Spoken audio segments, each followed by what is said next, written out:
Yeah, thanks, producer.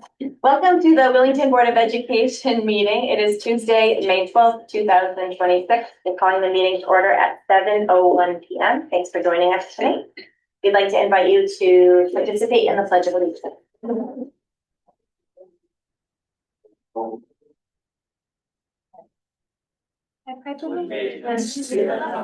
Of the United States of America, and to the republic for which it stands, one nation, under God, indivisible, with liberty and justice for all.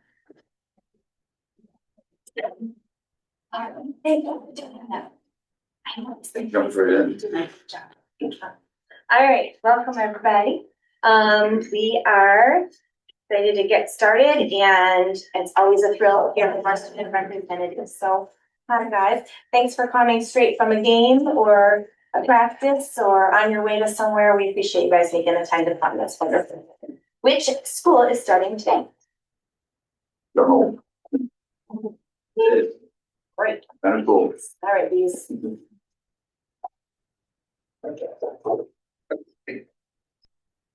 On Thursday, April 30th, the royalty, also known as Mr. Charlie, announced students at each grade level that students heard the story, the most magnificent thing, and learned about perseverance as a leap into many.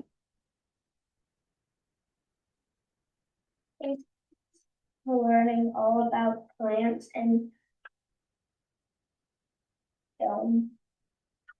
domain. 4 of their CKLA reading units, they partnered with the 3rd graders across the hall who read Eric Clare's book, Carl's book, The Tiny Seed, to them, and worked and centered on various activities.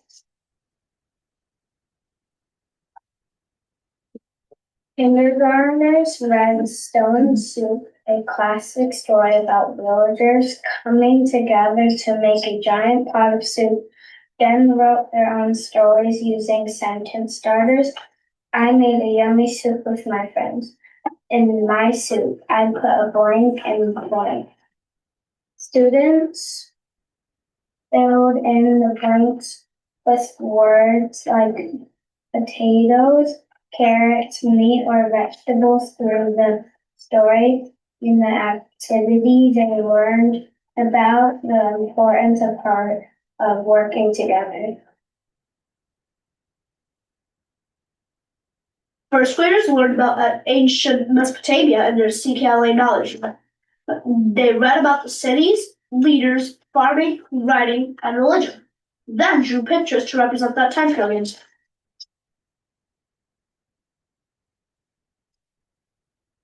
To celebrate the end of their CKLA unit on immigration, 2nd graders created mosaic sun catchers using small pieces of colored tissue paper and black paper for the silhouette. The project reflected the idea that immigration to the United States is like a mosaic, with each person a unique piece. Together we create something even more beautiful. The backdrop of the project is the Statue of Liberty, a powerful symbol for immigrants arriving in New York Harbor. She represented hope, freedom, and the promise of a new life and new opportunities. 2nd graders were very proud to combine their learning and creativity to create such beautiful works of art.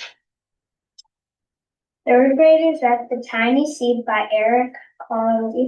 2 preschoolers then worked in centers to support preschoolers' current CKLA plant use.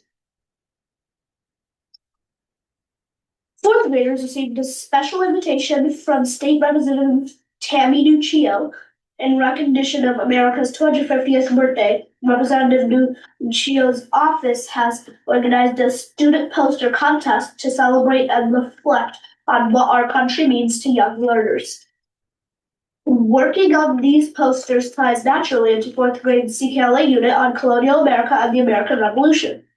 The deadline for submission is May 20th. Representative Nuccia will visit Center School to view and judge the posters. And the winning student will receive a certificate of recognition. April was School Library Month. Students were invited to design a bookmark for the 2026 Library Bookmark Design Contest.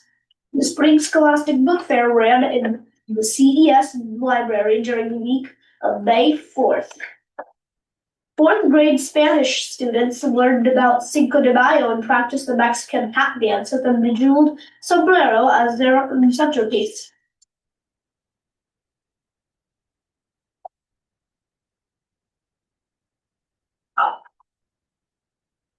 You threw me out, so I don't know. I skipped it. I love it. Favorite thing to do. Nothing to say about us back in Wait, you started last week?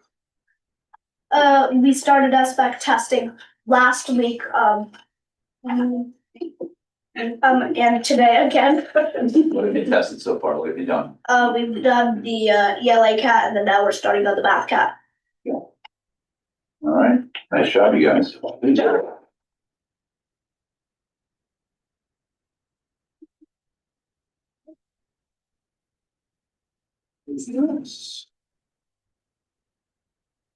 During April and May, we celebrated the creativity, dedication, and success of our staff and students in many disciplines.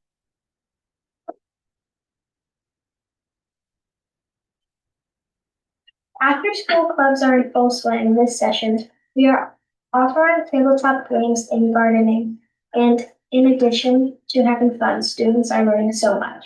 In tabletop games, students are talking strategy, and in gardening, students remove seeds from strawberries to try to see if they would grow on their own. These are some action shots about the clubs.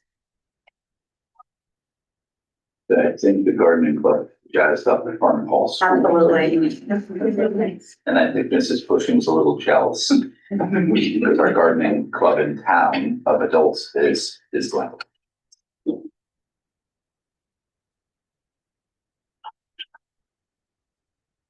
In April, we showcased our students' visual art and performance art with a gallery and concert of both barbarians and films. The artwork on display showcased that each student's creativity throughout the full year and included a wide variety of movements.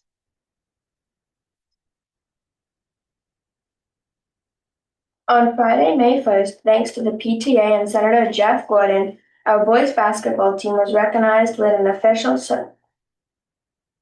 citation. We had the opportunity to tour the Capitol and explore the Senate chamber. Because the House and the Senate were currently in session, there was a lot of action at the Capitol. We had the chance to observe it all and meet some Capitol police dogs.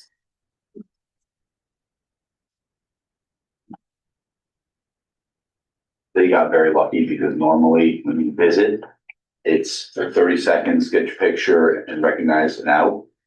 There was a gap, so they got to spend almost a half an hour doing all sorts of extra things. Like sitting in the special chairs, it was so cool. Very lucky.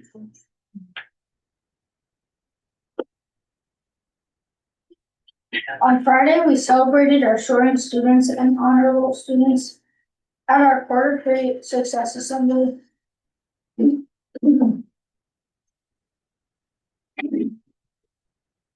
We recognized 6 8th graders for high honors and 14 for honors. For 7th grade, we had 9 students earn high honors and 10 in honors. In 6th grade, 7 students were celebrated for earning high honors and 18 made honor roll. In addition, 11 and 12 students at each grade level earned the Soaring Student Award.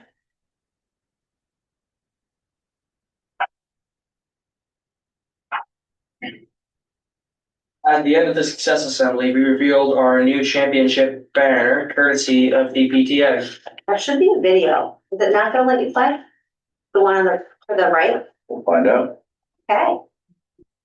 Okay. The question is if it's gonna do sound. Is there sound to it? There is sound. I mean, it sounds like this. Is that, okay, is that all it is? Right, share, let me share again with sound. They're all very excited.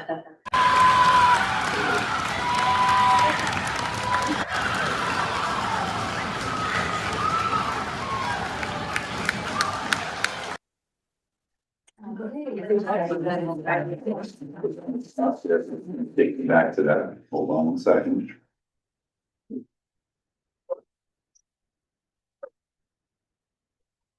The only reason I don't like those is it beats me out of the presentation. He's holding jazz night. Here we go.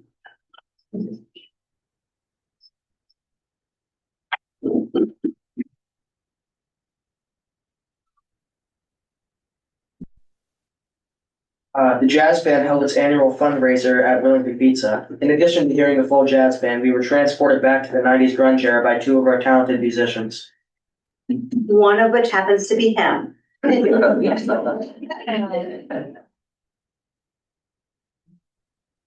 you next month. Yay. I mean, feel free to bring your instrument for a little live. Wrong.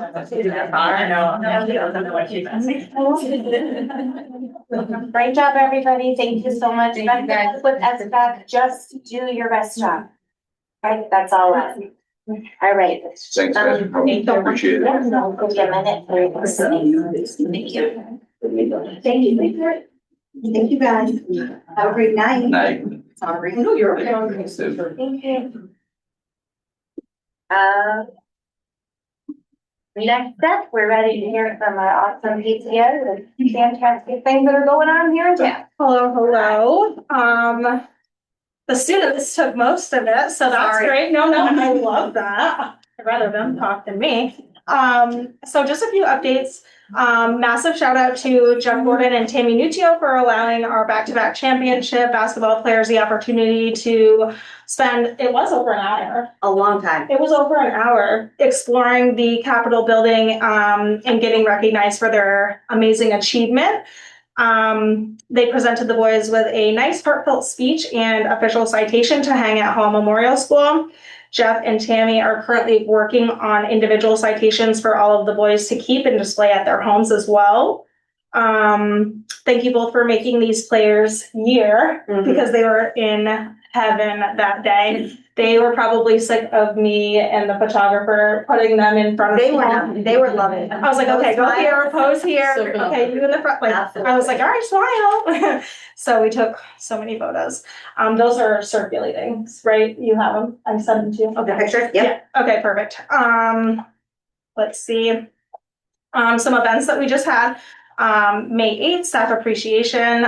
Thank you to Price Chopper for making our staff delicious sandwich platters, pasta salads, humongous cakes. Okay, so they had 2 different size cakes and they were only $6 apart. So we got the biggest one because I just could not spend the extra $6. But they absolutely love that. The beverages, thank you to Olive Garden for donating salad and breadsticks. Thank you to parent volunteers who baked homemade goodies to show their appreciation for amazing staff members for all they do each and every day for our students. Hollywood Glow Dance was May 8th. It was a great turnout. The kids had a blast. Hopefully, Miss LeMay showed up. Hopefully we didn't give you a heart attack. No, I'm just kidding. The kids are very, very good. Super cute with all their new dances that I've never seen before. Yes. Thank you to the community for coming out. This event is definitely a favorite of ours. Thank you to the staff that came out to help and volunteer, our custodial staff for cleaning up after our masses. Thank you to all of our PTA members that showed up and helped set up and take down the event. Thank you to the amazing photographer, Tom Fierney, and DJ Mikey P. I'm not going to try to pronounce his last name because I just can't do it. I'll butcher it. Fourth grade baby photos. We are missing 6 student photos. If you have a 4th grade kiddo and you haven't sent that photo in and you want to, there's still time.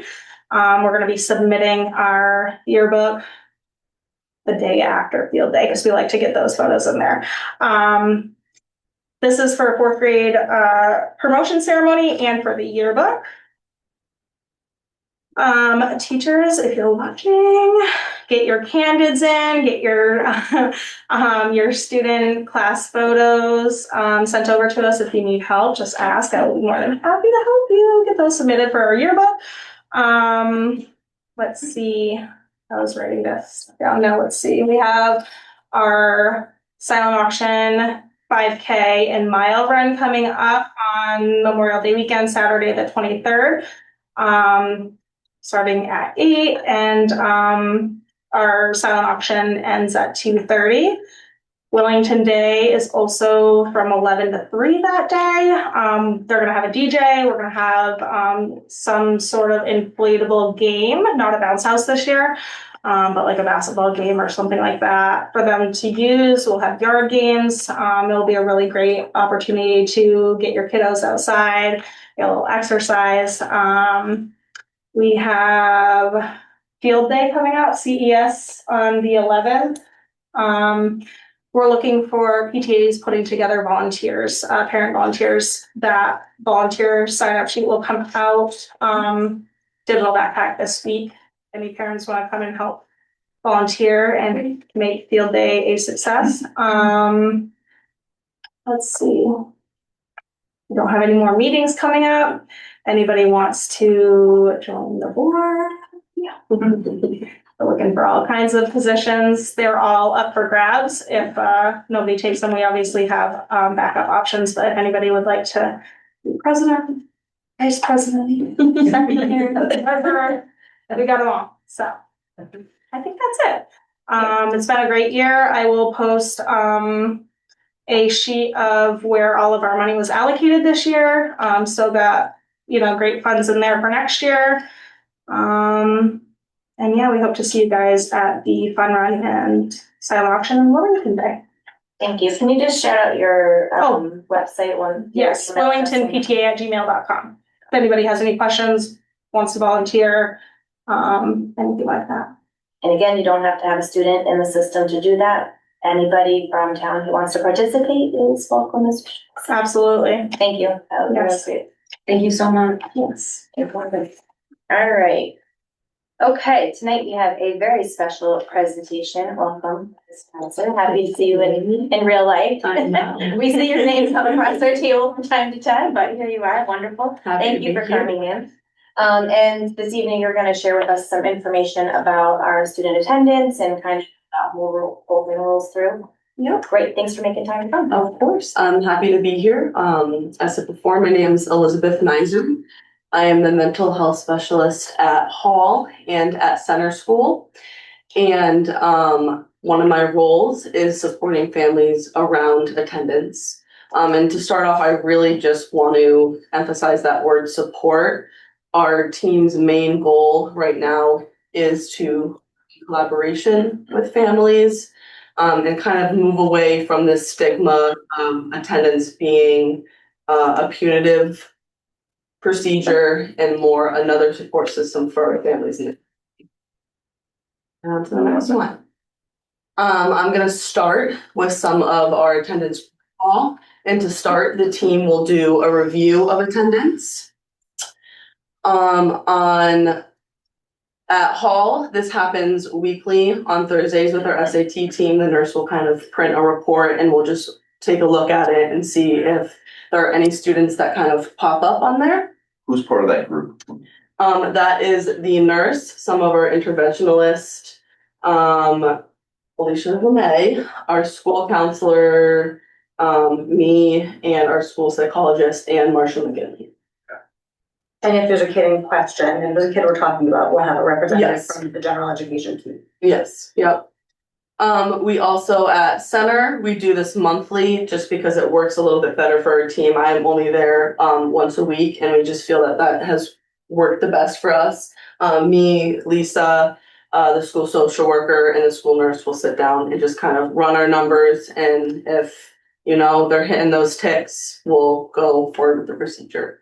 So once a student is at 4 absences, the first letter will be mailed home. And I also just want to preface that we have worked pretty hard this year as a team to kind of reevaluate what our letter is saying and how it's kind of taken by parents. We felt before it was like very punitive, like they had like a number, like a case number and everything. And we've tried to make it to look a little more supportive and that we are just reaching out for support. After 8 absences, the second letter is mailed home. And then at 10 absences, the third letter is mailed home and the first initial parent meeting is scheduled. And I can go into a little bit more about the purpose of this meeting in the next slide, but I do want to touch on if after the initial parent meeting is held and concerns are still continuing, we will have a follow-up meeting, another letter home. We can offer home visits if the child is really struggling to come to school. And we will also kind of reconvene as a team to identify if there needs to be an outside agency referral or a special ed referral. And this differs case to case. So it's really about the family and the team coming together to identify what supports have been helpful and what needs to be added. And continue. So as I was saying, the purpose of this initial parent meeting is to identify what is affecting the students' attendance. This really could be as simple as the student is having a hard time making connections with peers. In that case, I might offer a lunch group to help them facilitate those stronger connections with their peers around them. So we identify what is kind of the main causes for the absentees, and then we will match the appropriate interventions and support that we feel will help to support the family and the child to come to school. The attendees of this meeting are the parents, the student. If we feel it would be beneficial for the student, if we feel that might put a little more stress on them, we might leave them out. A team representative, so a core teacher, the school nurse, the building principal, a counselor, myself, and then a case manager. And again, who is coming to this meeting is very dependent on the case. And then, as I said before, we kind of just continue to monitor the supports that are put in place. If the family reaches out and says hey, this is working really well, but maybe we can make some adjustments to this.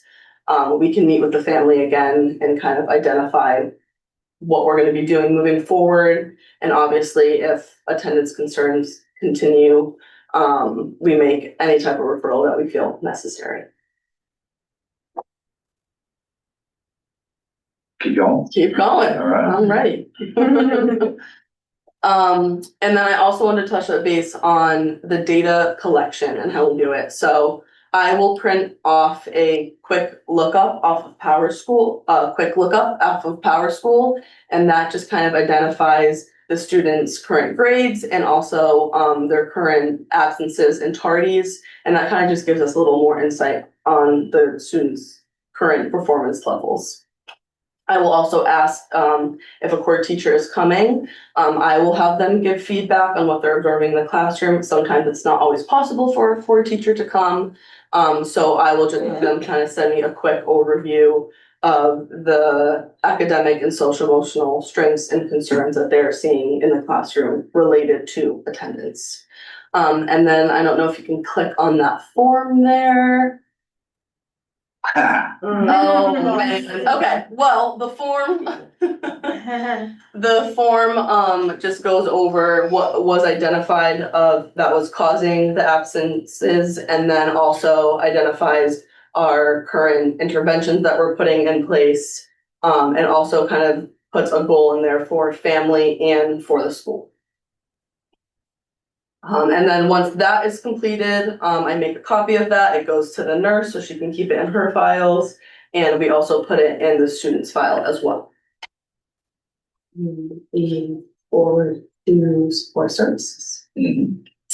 So I wanted to touch, I have been saying all these things about this meeting, but I want to talk about a little bit about the services that we can provide to the families.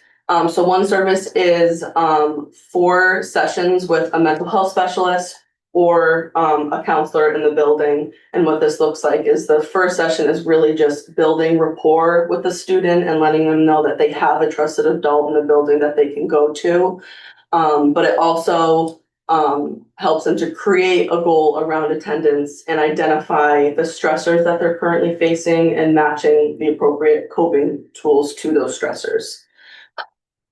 We can also offer the family, like I said before, home visits. A lot of our students might be having anxiety about coming to school. The parent could give us a quick call and be like, hey, I got blah, blah, blah out of bed, but now they just can't make it out of the door. We can go, me and the other school counselor will go, and we will just kind of help to encourage the child and also create a plan for them to kind of come to school today. That might be, you get to meet with me in my office for the first 10 minutes of school, and we'll make a plan on how we can take away those stressors that you're thinking about. If a student is struggling academically, I will definitely touch base with them during those 4 sessions, and I will help to kind of create time management skills so they can get caught up on any of that missing work from the absences, but also stay on top of their work. And kind of worst case scenario, if the student is still really struggling, we will offer after school tutoring, if we can find the staff in that moment. And that just helps them to, stay on top of their work and also complete any missing assignments. But as I said before, it is very dependent on the case. We're pretty flexible in what we offer families. We just want what is best for the student's academic success. And that's what I really have for you guys. So if you have any questions at all, I'm all ears. Oh, go ahead, Arthur. If a parent refuses that first initial meeting, or has it ever happened? Sometimes they won't come in. Yes. You can get a phone call. You can Yes, usually I was get a, gonna say we're flexible where if they don't feel comfortable coming into the school, we can do it through the phone, we can do it through Zoom. I wouldn't say so much rejecting the first initial meeting, but maybe the interventions that we offer to put in school or in at home can have some pushback on them every once in a while, but yeah. That's exactly my question. If they're unable to attend virtually or through the phone or even in person, are there notes that are sent to the parents so they know what was discussed and what interventions are going to be in place? We have never really had to get to that I point. think we just keep trying. Yeah. So we generally won't hold the meeting without the Yeah. parent. Oh, okay. Because we really need to know what's going on at Right. home usually, or what's like. So if there's reluctance, then it would be like, okay, we called you on October 1st. It's now October 20th. There have been 3 additional absences. Our concern is just continuing to grow. Please, work with us. This is not punitive. A lot of times parents get that letter and it's, my kid was sick. Why are you yelling at me? And instead of recognizing that it's really just about, like, we just want your child here so that they can learn. So once we've sort of helped them, usually it just takes a little time. Yeah. Elizabeth's really good at bringing them around. And then, just approaching it really from a supportive lens, not a punitive lens. And how often, well, you said at Hall you meet weekly, so when you're having those meetings, I assume you're talking about news cases, but are you also how often do you revisit the ongoing? Yeah, so what usually happens is the nurse will print out the form and we'll go through it, and if any new names are popping up that have 5 or more, we'll kind of talk about it. We'll send the first letter. If I feel like it's needed, I'll reach out to the parent. Like if it feels like boom, boom, boom, a lot of absences all at once and there's not a lot of communication happening, I will reach out. But overall, it's Sorry, what was the second part of it? I just want to You're know how putting, often you revisited the cases. Yes. On the plans, we're putting Yeah. revisit dates. Yeah, Okay. so it's usually an additional 3 absences occur, Oh, okay, count it. or if the parent isn't really in communication with us and we don't really know what's going on, that is when we would usually reach out for an additional meeting. Or I would give the parent a quick phone call just to make that communication contact. And usually what happens is these kids are on our list of kids to talk about every week. Right. So even if we only say, so-and-so hasn't been absent again, he's doing great. We've at least kind of like touched base on that kid. And then the follow-up really comes as part of that intervention plan. But we're keeping tabs on all of those kids that we're seeing are kind of accumulating multiple absences. Right. Yeah, I have a question. So just in general, say, a student has like 10 or 12 absences. Do you reach out, like, if they're excused, the parents in good communication, half was vacation, half was illness, like, with doctor's notes, do you reach out and have to have a visit, or is it just unexcused absences, or how does that work? So usually we send a letter, and then I check in with the teams, because I meet with like the 5th, 6th, 7th teams weekly, and if they kind of tell me like, yeah, but they're catching up on work, and the nurse was telling me, oh, they were out with the flu, like mom called and said everything, and they're caught up on their work, they don't seem stressed. Usually it will just be like a quick phone call or a quick email or just the letter. We feel like sometimes is enough to touch base with the family if we're not really seeing it impact the student greatly at school. I'm just asking. Yeah. If parents have questions or concerns, who's the best contact? I would say me. Yeah. Anybody else? I just wanted to say thank you for making sure that it's a welcoming place and understanding that there is a difference between where's your kid, why isn't your kid here, and we'd really love to see so-and-so, how can we help get them here? There's a really big difference, and that's a pride point for our town, is the fact that we run our community in that way, in that village type of way. So thank you for making sure that was like at the forefront. Yeah, I wanted to address that right off Yeah. bat, because we really are trying to like move it into as supportive as possible for our families, and we want to take away that punitive feeling around attendance. Yeah. Yeah. I love that. Great. Okay.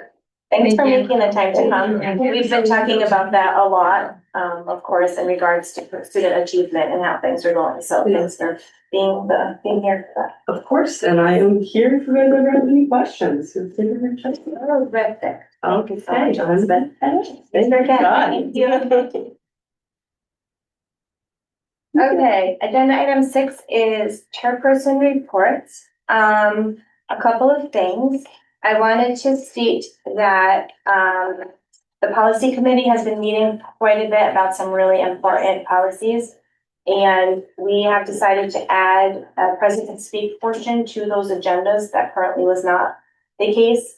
But because the topics that the policy committee is are reviewing are very important, we are looking for feedback. So please make sure to stop by a policy committee when you see something on the agenda that you have some questions about or recommendations for. We'd really appreciate some more community involvement in that.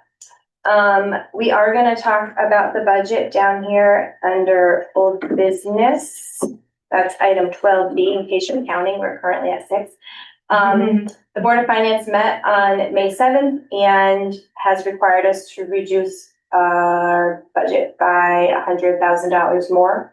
So we will obviously be having lots of discussion about that, referring back to some of our previous work about what were perhaps some possibilities for consideration. And again, we are a few people that represent a much larger group. So please participate.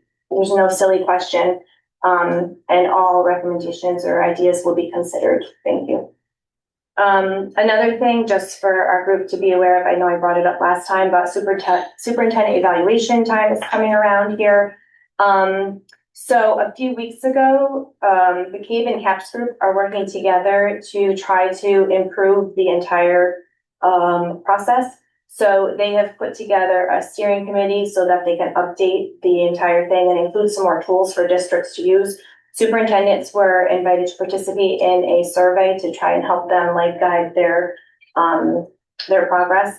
And so I've got my eye on that, and I don't think that it's ready to help us out this round, but I will be happy to keep you posted on that as I hear about it. And also we are going to need to be in communication with each other to set a separate date in June for that evaluation meeting, because that's part of our new policy. I think it's technically in the policy actually. So maybe, do you think Brianna can help us communicate with that? Okay, so we'll ask her if she can help us look for a date, but can you just all maybe preliminarily take a look at your June calendars, because we're gonna need to find a date so we can do that separate from our usual June meeting.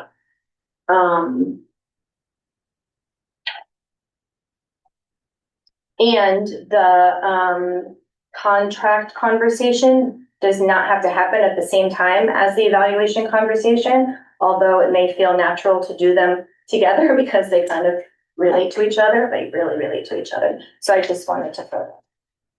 Okay, next we have heard from our students. We have heard from some of our staff. We have heard from our PTA. I had a chance to say whatever it was I needed to say. And so now let's hear from our community. We are ready for president to speak. If you would like to participate, you can raise your hand virtually or here in person.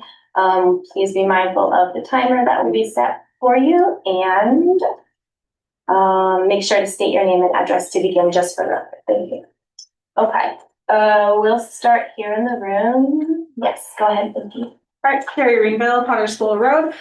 Just a couple of quick things that I forgot. And then also to piggyback off of Miss Elizabeth, just a personal experience that I had today involving our staff members, truly caring about our students, and they notice when, they're absent, and they're not usually absent. My son's been out for the last 3 school days, battling some illness. So I had Mr. Nappy reach out, Alan Rose, just to check on him, see how he's doing, wish him well.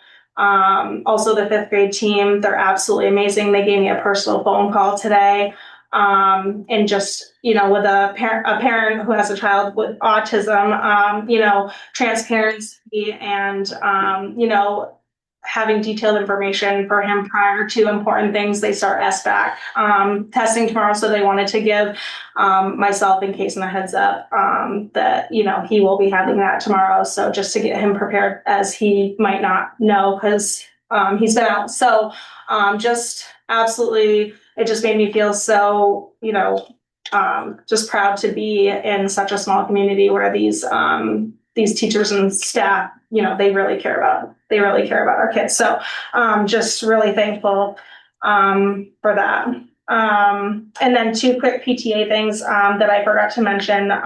Flyers did go out in backpacks at CES for student yearbooks.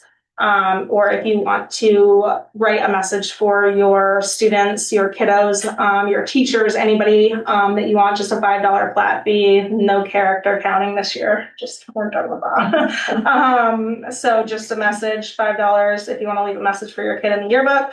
They're $25. They will be ready for pickup in July. Date will be, we'll let you guys know as soon as we know. And then also in backpacks, these went out last Friday for CES students about our 5K and 1 mile fun run. So if you guys want the early bird pricing, the flyers with QR codes and everything went out, also posted on email, social media, everywhere, digital backpack. So if you guys can't find it, you guys need help, have questions, definitely let me know. I gotta get with the hall principal and ask her if she can get those flyers out in backpacks this Friday. No, I have them. I just haven't brought them over yet. Got it. So just gotta get those flyers over to hall, and those hopefully we'll be able to go in backpacks this Friday to go home over the weekend for the fun run and 5K. So thank you. That's all. They're Thanks. actual flyers, Yeah, we so made some I'll get mine flyers. next year probably. No, you're gonna have it go in the digital backpack. It's also in the digital backpack, but also You're in bringing their the paper. physical backpacks. I've got them all separated per class Next and year. yeah. Just because I figured if somebody doesn't have the, you know, availability or missed digital backpack or doesn't have social media, want them to have a flyer to present to their parents as well. All right, thank you. Anyone else in the room for presence to speak? Go ahead. Nick Tello, I can't say my own name. Nick Tello, Murder Road. Earlier there was talk about the kids not wanting to go to school, this and that. I mean, my kids, when the start of the year, they don't want to go to school, right? The first grade, whatever it is, they have anxiety. It's on the parents. When my kid doesn't want to go to school, there's a discipline, there's consequences. Parents need to start parenting and not relying on the school system to do the parenting for them. So, speaking in general terms, there's been two situations of conflict that people see with, we'll just start first with the school system. Saying in general, keeping names out, what is the policy if a superintendent is in the town and has a spouse that is in the same town? How would that spouse be disciplined if something came up? How are their evaluations done fairly? There's a conflict there that many people are talking about in town, and just curious with the Board of Education, how they see that conflict. Another conflict that people didn't realize, and obviously I'm here on many meetings, so I already know about it, but people in town don't realize that, as far as Board of Education, Brianna's sitting on the Board of Education, and then her husband sits on the Board of Finance. So when the Board of Education is sitting here asking for money, now we have the spouse on the Board of Financing approving what she wants. I won't go into conspiracy theories, it's just there's clearly a conflict that people are raising their hand and saying, how is this even possible? And the same thing happens with Jen on the Board of Education, and Mike being a huge advocate for this last massive increase, openly saying it, and him being on as the Board of Selectmen. Again, another conflict. So 3 different conflicts here. Just wanted to bring up, and people that attend meetings, maybe they can be aware of, because surprisingly, people did not understand that was going on in town. Board of Finance, you guys are going to sit here and talk about the $100,000 cut. I think it's a slap in the face of the voters.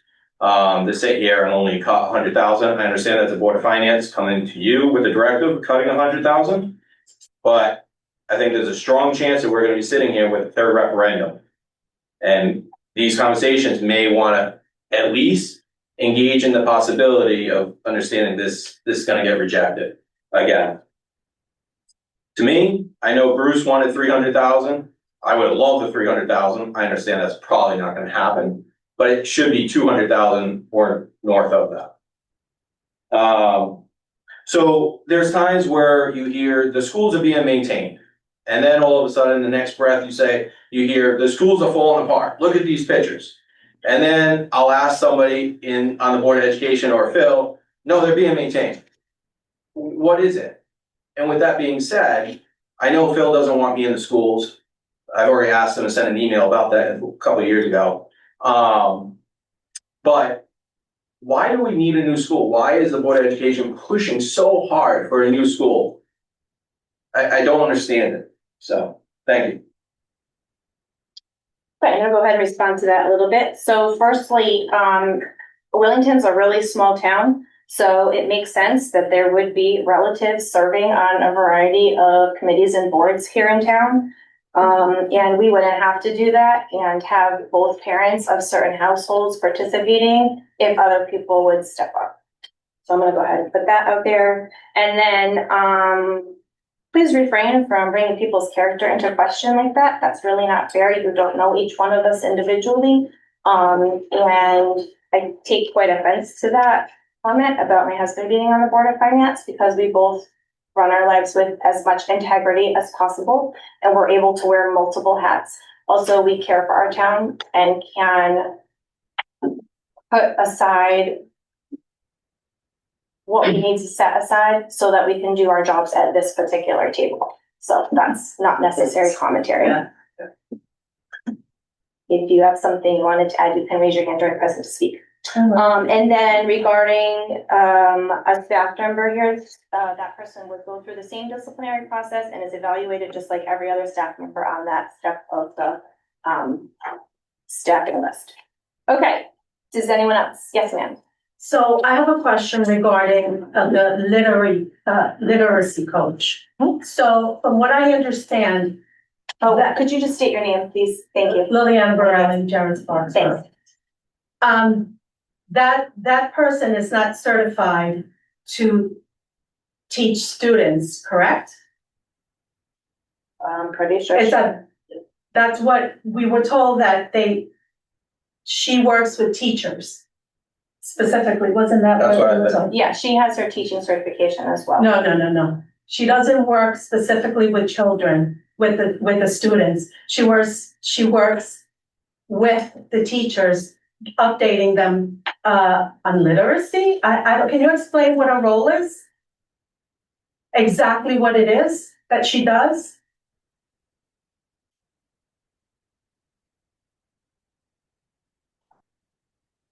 So your question is, are the responsibilities and roles of our literacy coach? Yes, to the students and what she's getting paid for. I mean, I can speak to that, but I'm probably not the best one to answer the question. I'd rather throw it to an administrator. So, Mr. Stevens, would you like to take that? Would you prefer we hear from? Okay, so let's talk about it from the perspective of the two different school buildings. Lisa, are you comfortable starting? What does Sure. our literacy coach do for this? Can I just get a clarification on this? Because I'm not accustomed to present to speak, Yes. being a back and forth. So I just want to make sure that I understand. We have it within our policy that the chair can respond to comments made by folks during present to speak. And also we are able to ask for participation from folks with expertise in the area if that's something you're on. Okay, so the question was, what does our literacy coach do in your school? If you wouldn't mind highlighting a few things. So there are two content area coaches, literacy and math, and they have a wide variety of expectations. So first and foremost, being a literacy coach specialist, and yes, working with teachers, but also working with students. Primarily, it's coaching teachers in the area of their content specialty. So for instance, the literacy coach has been working very hard on our 5-year reading implementation plan. We've had a new reading program rolled out. So she's working on that. She works with all of our needs and supports and resources for the students and for the teachers in every area that accompanies literacy, which is pretty much everything. Science, social studies. Our multilingual population has increased, so she has been working diligently to get supports for those students. We have an increased population of multilingual learners, and so she was doing the state testing for those students, in charge of coordinating all of that. There's a lot of different facets to her position that are far-reaching. She works with myself, the middle school principal, the special ed director. She's been working on our MTSS rollout, which is multi-tiered systems of support. So pretty much everything within both schools has to do with our ELA curriculum. And so she's been working really hard to make sure that's all streamlined over the next couple of years. So it's a 5-year implementation plan. So she's been coaching teachers on how to include all of those supports in the classroom, working with students when she's able to. But it's a very big position that takes up a lot of different areas. So it's not as cut and dried as that, but yes, she is, of course, a certified teacher. She has multiple years of experience, lots of, other areas in which she's getting more experience, working with state level individuals, working with areas from across the state of Connecticut, working with other districts. So lots of different levels. And also looking at the vertical alignment of the curriculum as we're developing and building upon a new curriculum. A lot of times our teachers, if you teach 5th grade at Hall, you might not have the context to know what is being taught at third and fourth grade over at center school. And as the literacy coach, she's got that lens that shows the connections across grade levels and how one lesson may depend on something that they learned in fourth grade, and how you need to remind them that this connects to this concept, those pieces, and really kind of connecting lots of different pieces together. Thank you. Looking for other present to speak. I see we have Mr. Tulis online.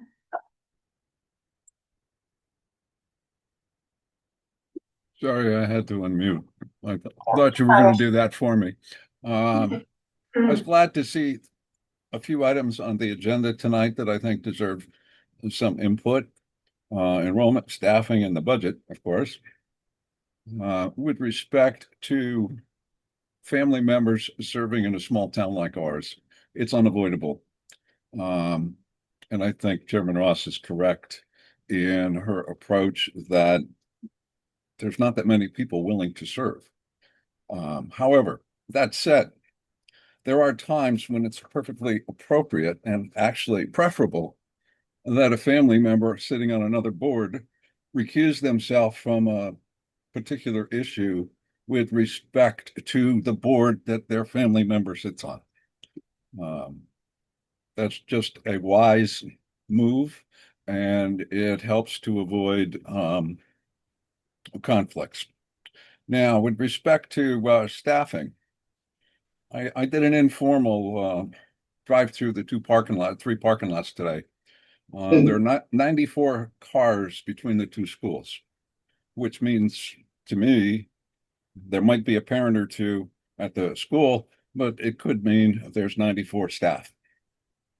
If we look at 9 grades, 3 sections, this is very simple math, 9 grades, 3 sections, 2, a teacher and a para in each class, that totals 54 staff. Where's the other 40? This is where an organizational chart would certainly help this board to evaluate staffing. I don't know if our system has ever produced an organizational chart, but I think from the credibility standpoint for the voting residents, it would be very helpful to explain why we have almost as many staff as we have teachers in the classroom. I understand that there's changing of classes in middle school, and I was just doing some rough numbers, but I think it's something that you should work on to help convey how your budget fits into this staffing. And I think that's all I had to say. And I was glad to see eventually the timer got stopped when you were responding to a speaker, because I think that's the most appropriate thing to do. If we're allotted 5 minutes to speak, I hate to see it used up by a member of the board or someone responding for the board. And I think that's enough for now. Thank you. There is a staffing list as part of our budget document. And I'm quite certain there's a list also available on the school website. Yes. If you wanted to see particularly. Yeah. I'm not particularly interested in seeing a list of staff. I would like to see how the organization is structured. I think that's just as important as just seeing a list of names. Meaning classroom teachers versus unified arts teachers versus custodians? Is that what you mean? I'm sorry, I don't understand. No, starting from the top down. Who works under who? Okay. Who supervises who? Okay. That kind of an organizational structure would be very helpful to parents, to residents, to taxpayers in understanding how that all relates to your budget. Because you're going to have a tough time with this next referendum, even with $100,000 cut.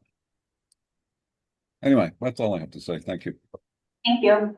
Anyone? May I chime in real quick? Oh, sure. Mr. Tulis, just an FYI, you triggered some alarm today driving through the parking lot up and down the parking lot in your truck. It's always beneficial when you're going to do that to notify the school that you're going to do that, because school parking lots are not open during the school day. It's a closed facility. It's not community based during school hours. Just letting you know, we spent time on it today. FYI. Thanks. Okay.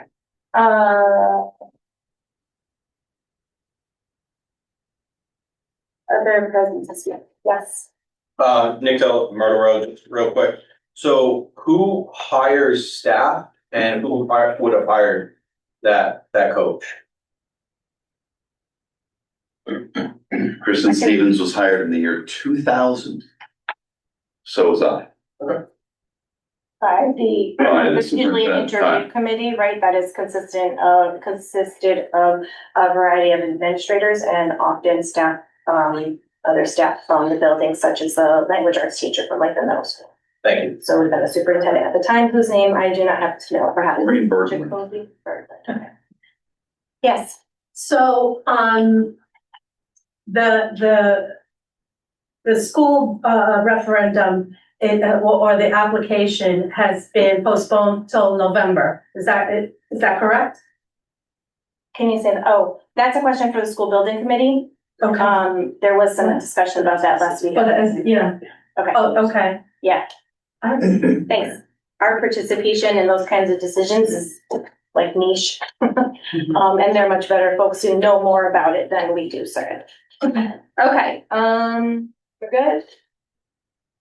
Cool. All right, thank you. We're gonna proceed with item 8, which was the communications. Mr. Phil Monty sent something in and response has been handled. Okay, next to superintendent report. You also got an email from Jim Marshall Yes, from regarding SBC. from the school building, which everyone is.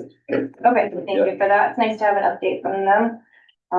And we asked about the communication from Mr. Monica was asking about the band for the Memorial Day parade. Has that gotten any satisfaction or anything? We have a drum line. Did that contact, that go to the band director, just so they're aware of the, Administrators or administrators to the? and I'm We've sure. received numerous communications from a variety of people and the same response we've had. We have a drum line. We do not have a marching band. He's trying to, you spent money to have a marching band to have a drum line. That's what we have. Okay.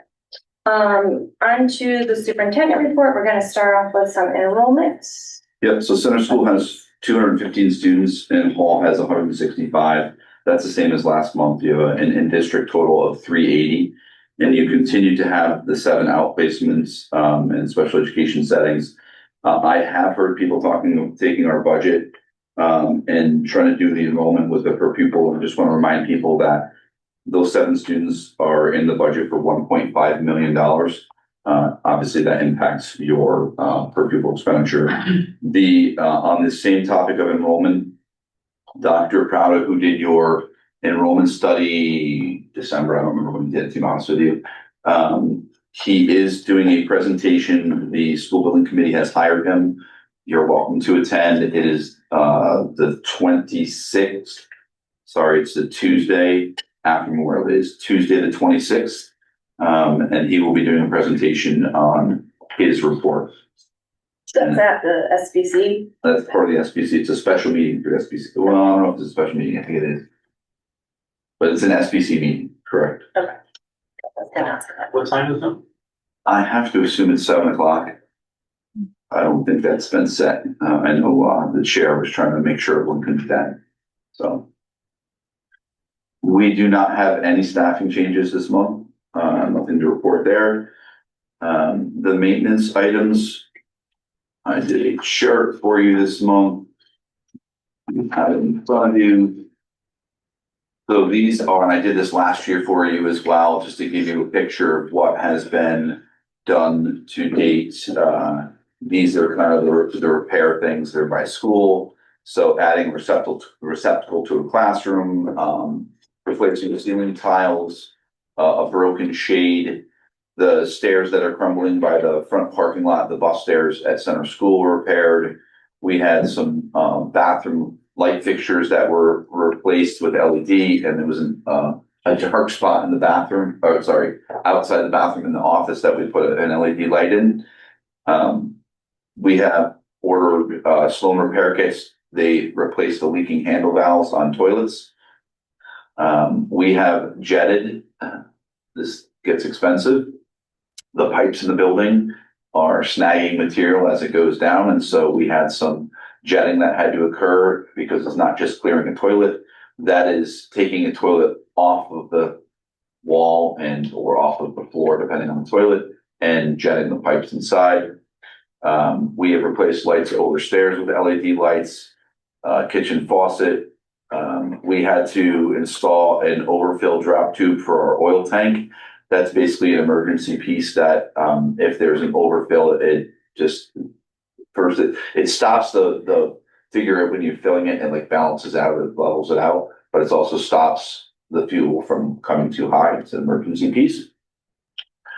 We had a significant boiler repair, where we had no heat on a weekend. That was an emergency overtime, and it was during a cold spell. Ended up replacing the sight glass. That was almost $4,000. And then we had to do two tank tightness tests for our oil tank, to ensure that it was, they do that to make sure it's not leaking in the ground. And so those are things that we were having done. And some of it's proactive and some of it's repairs. When you go to Hall. And where you go to Hall. Yeah. The toilet jetting, is that recommended on lifestyle? Yes, it's the only way they can clear it, because they try and snake it first. And oftentimes they can't clear the keys. Yeah. And so if they can't get any further, there's a spot, like a cap in the hallway they can get into, depends on how far they get in the jetting, or sorry, how far they get the snake in, and they can camera it too to see where the blockage is, and if they can jet a shorter section. But yeah, we've jetted several times. So you're on the risk of blowing out a pipe. Yeah. Yeah, go ahead. Hall School plumbing, we have replaced 4 supply stops and 1 trap. Disconnected, removed, and replaced some faucets. The library AC went down, the press control had to be replaced. And so that was expensive. We had where the water enters the building, the backflow preventer failed, and that had to be replaced. That's right at the foot of the building, so we didn't have water for a bit. We have had very unlucky an experience with the oil lines, as well as the into the 2 boilers at Hall, and those oil supply lines have been replaced. We have installed tire loops on both boilers. They have done all sorts of troubleshooting with multiple companies. We'll see if they continue to run in the fall. Sorry, Arthur, I did not do that. I thought about doing it. But it's around $50,000 if that's what I think you're doing. We replaced, there was a tear in the stairwell landing carpet that was replaced. The elevator went down. The diagnosis and repair, the going rate for elevator repair right now is like $1,000 an hour. Do you want to go into business for yourself? We replaced the generator battery. That was the result of preventative maintenance. That was a recommendation.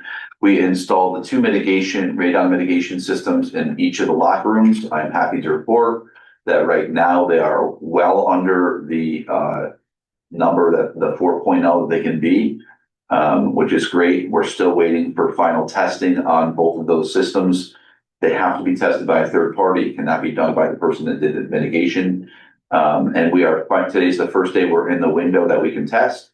So that test will be done in both locker rooms as long as they come back in the correct range. We'll be able to open the locker rooms up, which I'm sure Principal LeMay will cheer about, just in time for baseball and softball to be done, because those bags sit in the hallways at the bottom of the stairwells right now. We replaced or repaired the exhaust fan, which impacted both locker rooms. We had to do a tank tightness test at the full school oil tank. And then we had a tree fall on in one of the windstorms, the baseball field at TOB, which is where our boys play. And we split that cost with rec. And then the HMS softball field fence had a tree fall in it, and that was repaired as well. So you're looking at close to $50,000 here. Your drip amount is in the 40,000 range. That drip grant is, from what I understand, every district has filled out their paperwork to get it. They couldn't do anything until every district did that, and we're supposed to get the money automatically by the end of the year, and then make sure that the projects we apply the money to as an offset are appropriate, which they are, and then that money would then come back into your budget. We have heard zero from the state about when the money will come. Their last statement was by the end of June, which is so unhelpful. How much do you expect though? It's in the 40,000 range. I don't have my drip sheet, but it's, Okay. I want to say 47,000, but I don't know if that's accurate. It's in the 40,000 range. And we are at that. If we don't spend it all this year, you can use it a second year. Yeah. Has this been budgeted for?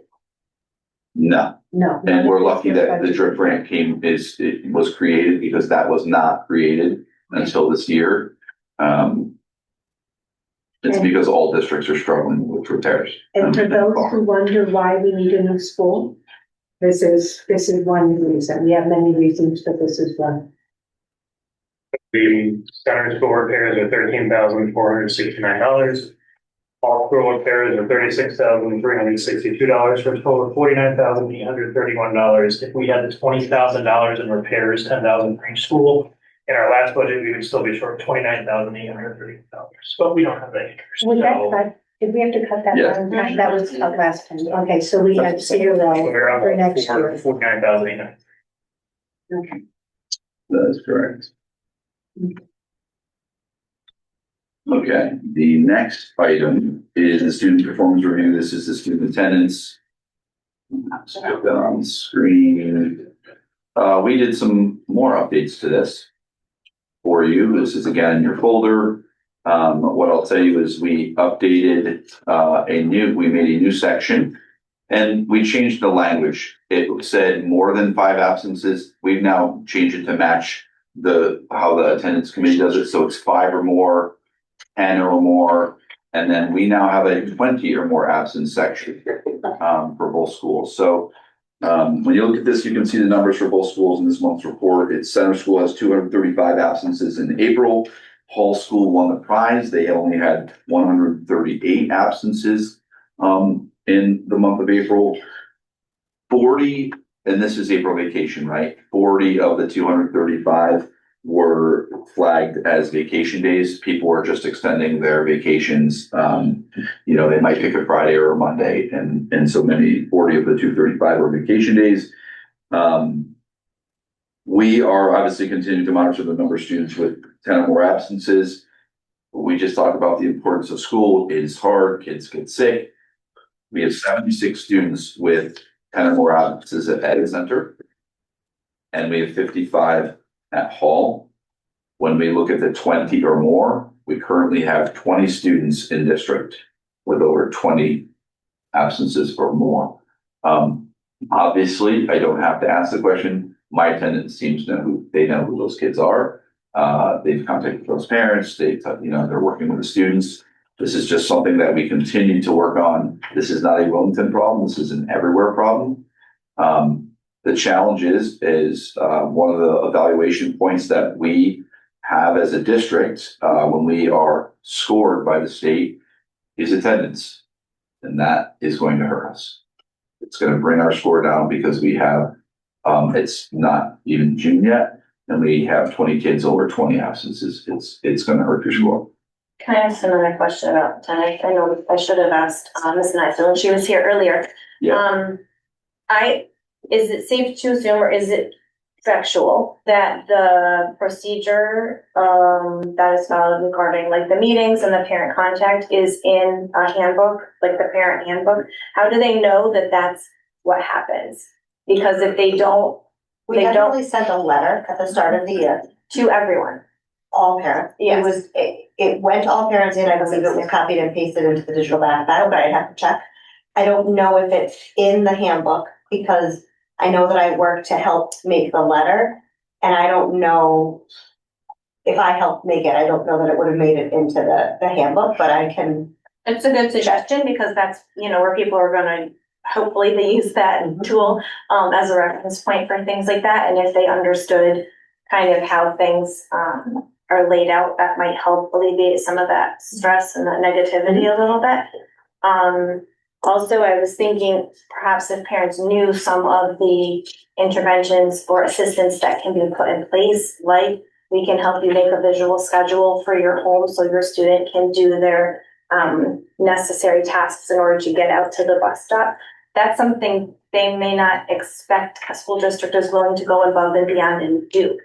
So maybe if they understood it's personalized to that extent, it might be more like welcoming, more community-based. So just a thought, but I wanted to make sure that I know you've been working on that document. It sounded like it was kind of like new this year, which is great.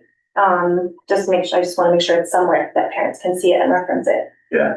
So you're talking about student handbooks. Yeah. Yeah. I think the other piece is, and it's kind of our bag of tricks that we're working on too, is our MTSS guide, which she alluded to, which is there's a multi-tiered system supports. We kind of have a behavioral branch and we have an academic branch, and we've been working on that. It's the same 5 people, unfortunately, trying to do lots of different projects that are mandated. That's on our list. It's on our priority list. But the behavioral portion matters because we can then publish our bag of tricks for parents. Once we have our MTSS guide, it can be shared. It just clears up the process for people to understand, hey, you have an F in math. Here's what's going to happen. You'll be contacted. That's all part of the expectations that are in that. The behavioral side of it, which could be considered to be attendance potentially too, is also part of it. Is it reasonable to put that sort of information on the district website so it's not specifically accessible by parents? Yeah. Once it's done, it's not. I mean, we're still working on it. Yeah. That way, people in the community who have attend meetings or have questions or hear things going on in other districts, they can reference it too. You don't have to be a parent to understand what's going on here. Yeah. Okay. But to your point, Brianna, the attendance policy is clearly outlined in the family handbook. So taken from the state, that verbiage, the truancy policy, everything is very, very well laid out. I just really like the chart, the graphic that she had there, and so that you could understand, like, first this will happen, this will happen next, and here's why, here's why. That was easy to understand. Sorry to interrupt you. No. Thank you, and to take us backward. Can I go on grades? Yes. Okay.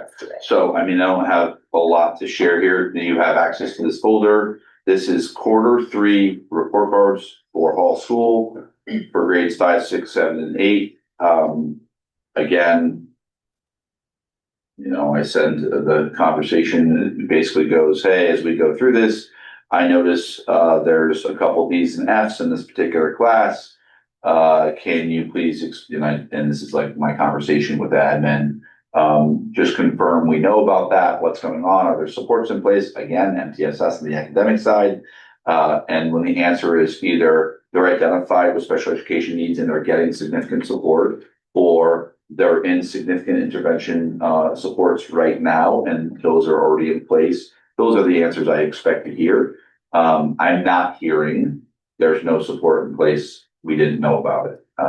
So this just gives you the snapshot of what students are scoring, how many A's, B's, C's, D's, F's for each of the standards for each grade level. Questions about that? I do. Yeah. So I'm looking at 5th grade, and in a situation where you've got a subject that's only taught in one quarter, and my example here is fractions, numbers, and operations. And you've got 20 students at the approaching and 13 students at the meeting, and then those things are never touched again. And I understand, I know very well math is a pyramid and everything, it's just the way to build off of itself. But in that scenario, how do you help those students who are struggling in fractions? Because if you're struggling on one thing in math and it's just going to build off of it, you're going to naturally struggle as you go forward. So what's in place for those things that are not continuing forward. You picked the starting grade. So I was just meeting with the fifth grade team today specifically about looking at how we report out student progress on the report card. This being my first year here, I take some issue with some of the way that we're communicating progress to parents, and I want to try to make it better. And that was exactly the conversation that our fifth grade math teacher was saying, which is there are some areas that you are only hitting in certain quarters, but it doesn't necessarily convey the right message to parents to say either that they've mastered it or that they're approaching, because to your point, the curriculum is likely going to spiral back to that, but probably not to the same degree that that direct instruction occurred perhaps during quarter 1 or 2. And that, so I don't have an answer to your question, except that what I could say is that was the basis of our discussion today. And I'm meeting with our math coach tomorrow, Heidi, to kind of further that conversation. And what I would say is that I want what's on the report card reflective of what we're actually teaching the kids so that parents can see the growth or lack of growth, and we can work together to make a plan for what we're going to do there. What we've been looking at is in some scenarios, based on what's on the report card now, there might only be 1 or 2 assignments that speak to the child's mastery of that content standard. So saying approaching standard, met standard might not be accurate depending on a lot of factors, right? How was the student feeling on that day? Was that question particularly challenging, right? So making sure that whatever is on the report card is what we're actually teaching, but also that we're giving opportunities for kids to demonstrate mastery over time. And it seems like right now, the biggest problem is what's on the report card isn't showing what is actually being taught. That's why I think if you're gonna use standards-based information, you really need a narrative with it. Yes, So that's exactly what we were finding. More specific to the child, because you can tell me that they're approaching, but how far are we from being approached? You know what I mean? Where are we? And what is the requirement that my child missed? So that's what I often think about standards-based. Can I interject too? Sure. So that's what we're finding with regards to the reading standards. So since we adopted the new reading curriculum, it doesn't exactly align with the standards that are written in the report card as is. Mm-hmm. So our district literacy coach is actually revamping the ELA report cards for each grade level. To better reflect. To better reflect We were CKLA. required to buy by the Correct. state of Connecticut because Yes. they told us we had to. and So didn't get as you it. can imagine, that is a very long, arduous project. Working from kindergarten through grade 8, trying to revamp the report card so that it's better reflective. Yeah, make it better. I'm gonna answer you in a different way too. I think, what Heidi would say as a math coach is she would probably tell you that there's a priority in certain standards more than others. You have to have X skill to be able to do Y, right? And she would pick fractions as a priority. So you look at what's here on screen, algebraic thinking and operations is not gonna, it's gonna be higher level. Numbers and operations, base 10, priority. Fractions, numbers and operations, priority. Measurement and data, not so much. You need the other 2 to be able to do the measurement. And so same thing with geometry. So and it ties again back to our MTSS and how we identify gaps in learning where students need to grow. And if they're missing skills in fractions particularly, that's something we're going to target. If they're missing algebraic thinking at some point and they've got all the other things, we're going to let that spiral back around probably. They might get some reteaching in class, but they're not going to probably go to intervention for that. Whereas these other couple areas, numbers and operations and fractions, we've had those conversations and admin to say. Yeah, and those things are sort of introductory. They're not expected to be mastered at certain grade levels. It's more of a introduction to the particular skill. So some are. So I don't like that argument because then there should be less of a barrier to mastery if it's introductory. What I'm saying is when we were in school, you were taught, the curriculum was out there to essentially assess, you know, the middle part of the bell curve, right? That's what you're trying to get at. So if it's introductory, it should still teach to the ideal level of that grade. So like, there should still be mastery of that subject, even if it is introductory, because you should still have a majority at grade level or, Yeah. or exceeding. Their understanding, even if it's preliminary, is the mastery. Right, but it should still be there. That's my concern, is that if you have a lot of. You don't see it. I don't see that. I just worry that you, especially, again, I'm a math guy, so when you have things that are gonna fall off in different quarters that aren't getting the majority to mastery, I am concerned with as they move forward, because it's like, oh, step forward, a step back, step forward, step back in math, so. It's Leo's illustrative, right? Yep. Yeah. Can I ask a question? Are many of the children that are working toward getting intervention, or maybe many's not a? Yeah, I think. Is that a correct? I don't know that I would say many, many is subjective, but I mean, I think. I think it is safe to say it is very likely that those students are either receiving some type of intervention, whether it's tier 2 in the classroom, tier 3 full out, or goals in their IEP. I think it is. I mean, I think it depends on the quarter. If we're talking quarter 1. Yeah.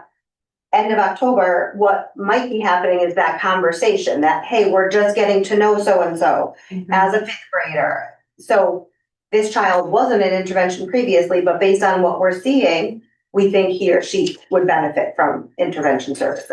Okay, very good. And that's how you identify the children, by these scores. Is one prevention to help you identify the children that need some extra help, be it from the teacher or the interventionist or the special ed. It might not be, I don't think Heidi's been in to do a presentation on illustrative.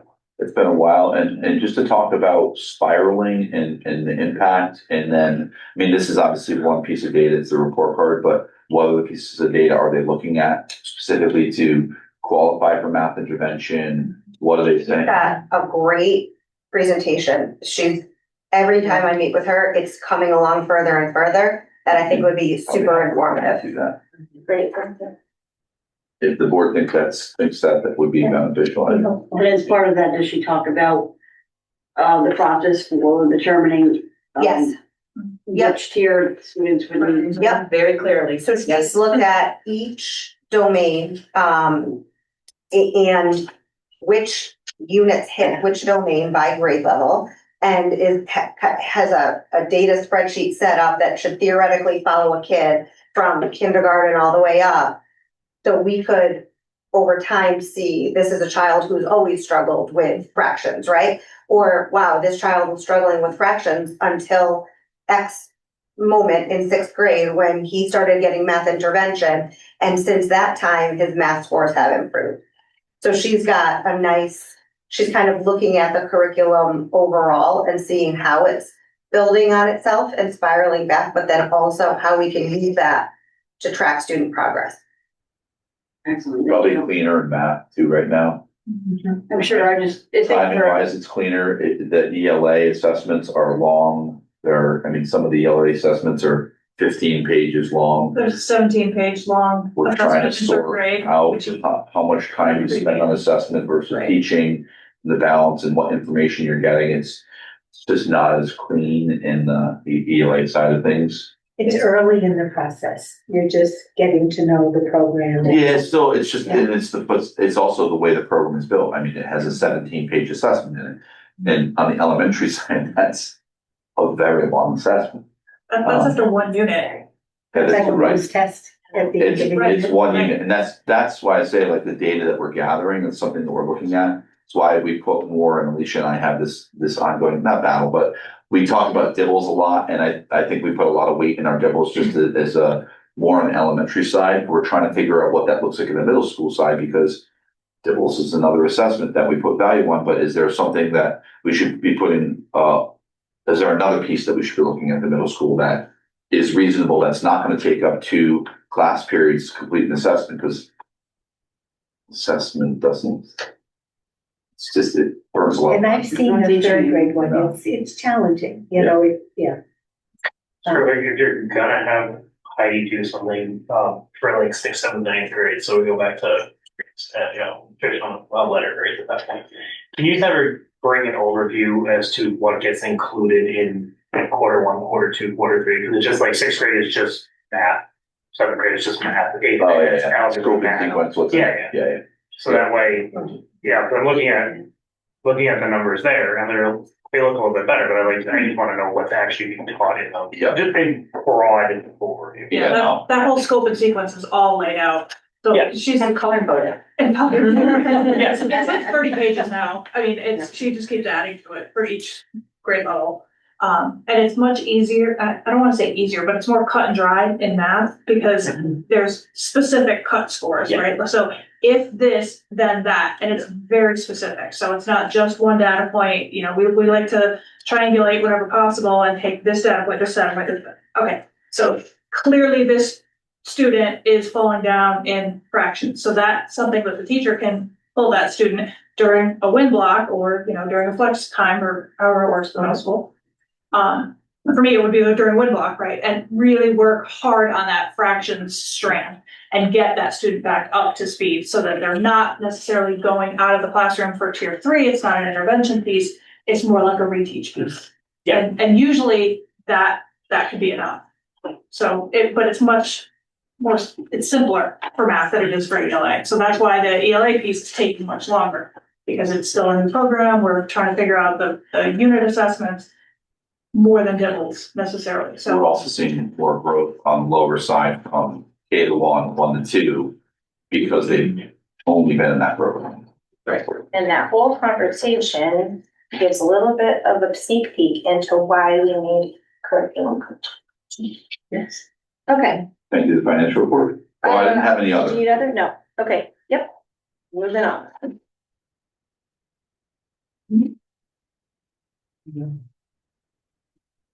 All right. So, financial report, we were trying to clarify something and, one of our members in business office has been out, so sorry this came to you so late.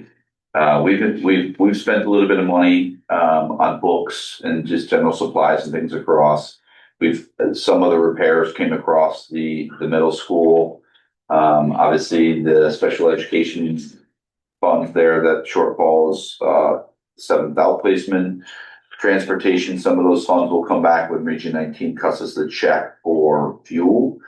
So I'm not concerned about that. We expected that we were going to be over expended on health services because of substitutes, because one of our nurses was on leave for a while and we were paying that person and the sub. We have not done any with curriculum staff development because that's been a buffer for us, to try and make sure we survive the year. It doesn't mean there hasn't been professional learning. I have used the Title II grant, as an offset to send people to professional development. Utilities, we encumbered some money for HMS, heating fuel, but that's, pretty insignificant. There's not much left there though.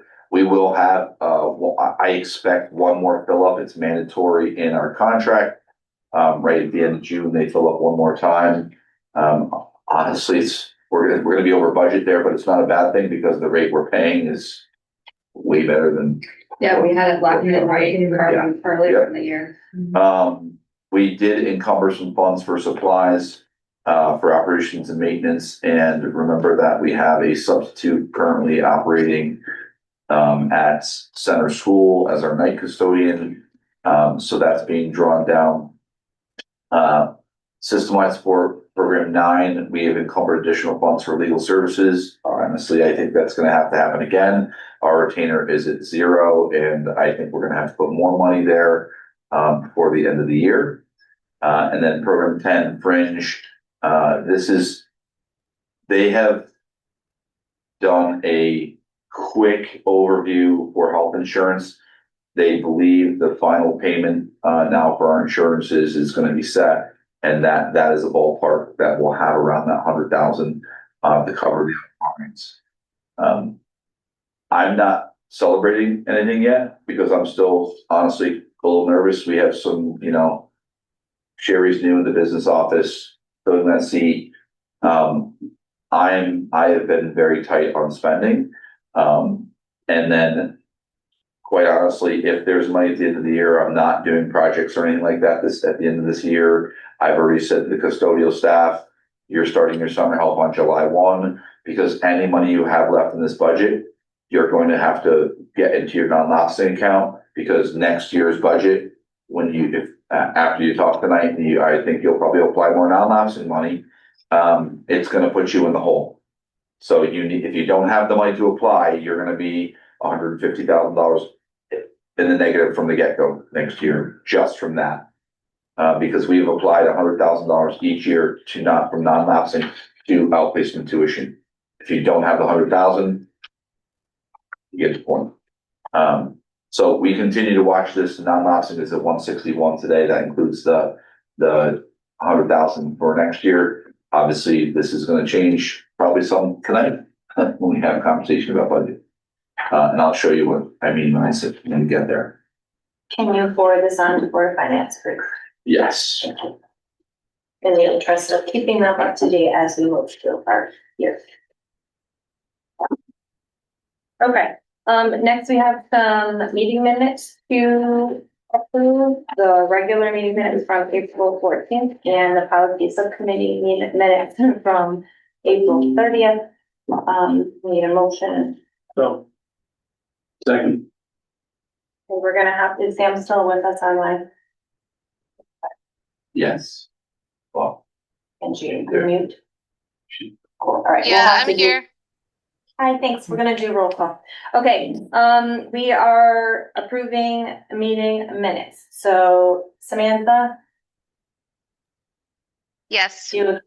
Thank you. John? Yes. Jen? Yes.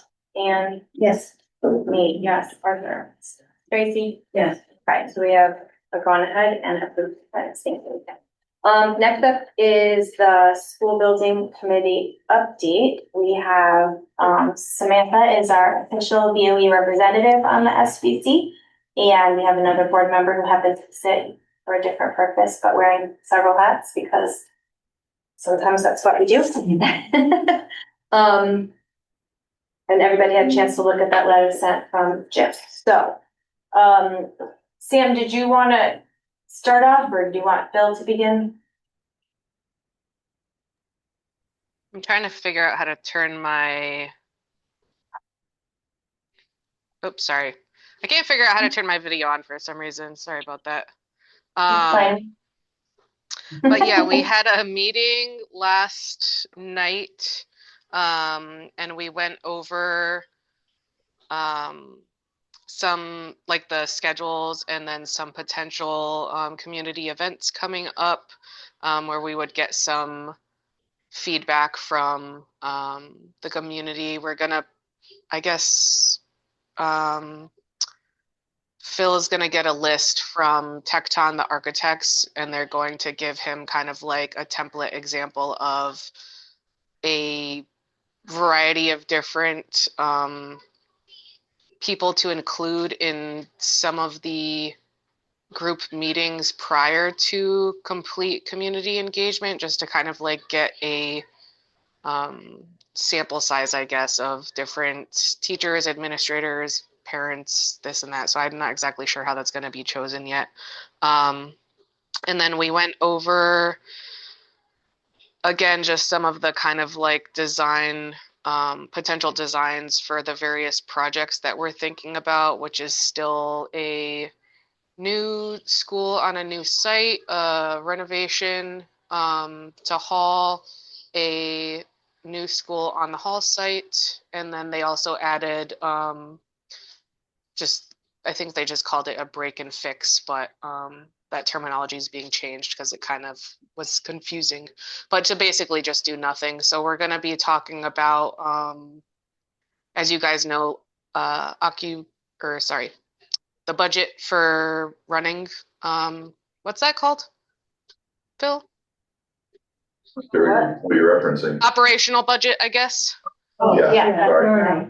Yeah, so we're going to be talking about that, and then that way we can have some kind of like rough numbers for the public to see, and hopefully we have some of these answers by Willington Day, so that we have a lot of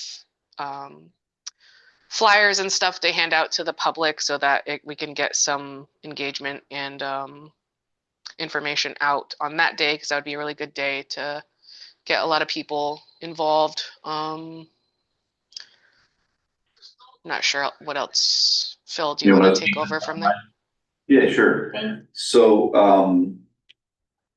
Ms. Burley asked about the timeline.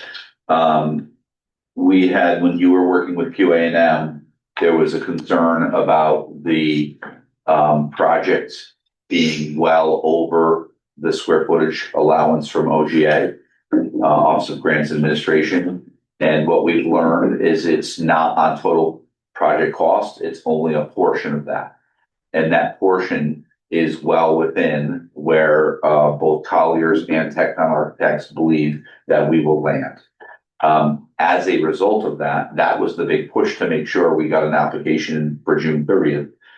That is now, the committee has slowed that down. It doesn't mean the process is stopping, it just means we're not pushing for a June 30th application. What it does do is allow for a longer period for community engagement. There will be a fall referendum. The discussion last night was, should it be on election day in November, or should it be held on its own date sometime in the fall? So that is, I will say, very good news, because that July 1 date, if we would have been pushing really hard to be able to apply this year. So that timeline has changed. And then the other thing that is really, really big news, Jeff Gordon and Timmy Nuccio were able to get us the space waiver legislation.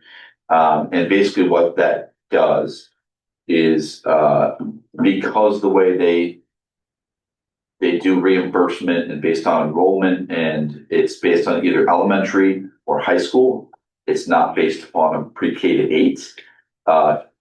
Their calculation was not helping us, and we would have been over what the state said we would qualify for reimbursement. Now with that waiver, it allows us not to have to worry about that. It does not mean we're going to build something oversized, and the reason that we say that, Representative Nuccio was really, and Senator Gordon were really wanting to make sure there was a cap of some sort. So you can go wild and say, we want a 30,000 square foot auditorium and we want a pool, and they put a dollar amount on it, and there's no way you can do the things within a dollar amount. So that is really good news, because one of the issues in the first referendum was we were not sure how to share information.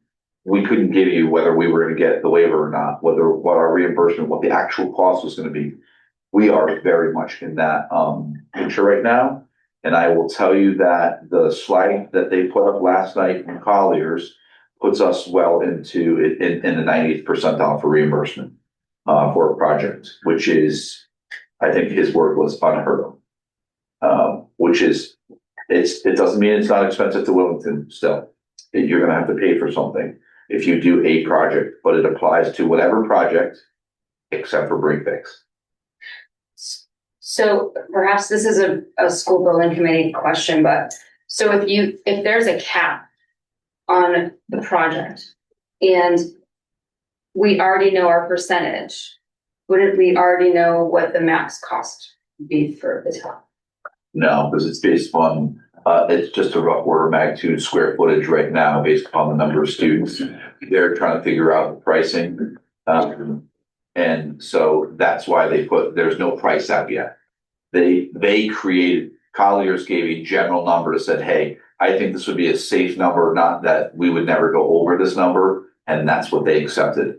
They just wanted to make sure you weren't going to put, $160 million building forward. Yeah, I get that. So the number that was given to Tammy and Jeff was not to exceed, but we would, it's highly unlikely we would ever get to that. Correct. Yes, they feel that we will be well below it, but he calculated with some buffer. But they didn't feel like we would come near it and go over it. It will depend on our number of students, back to that formula again. The number of students, will determine how big the school can be. And I believe the buffer is quite a bit above that, just. Yeah. It just really allows us to give the taxpayer, here's the cost of this building.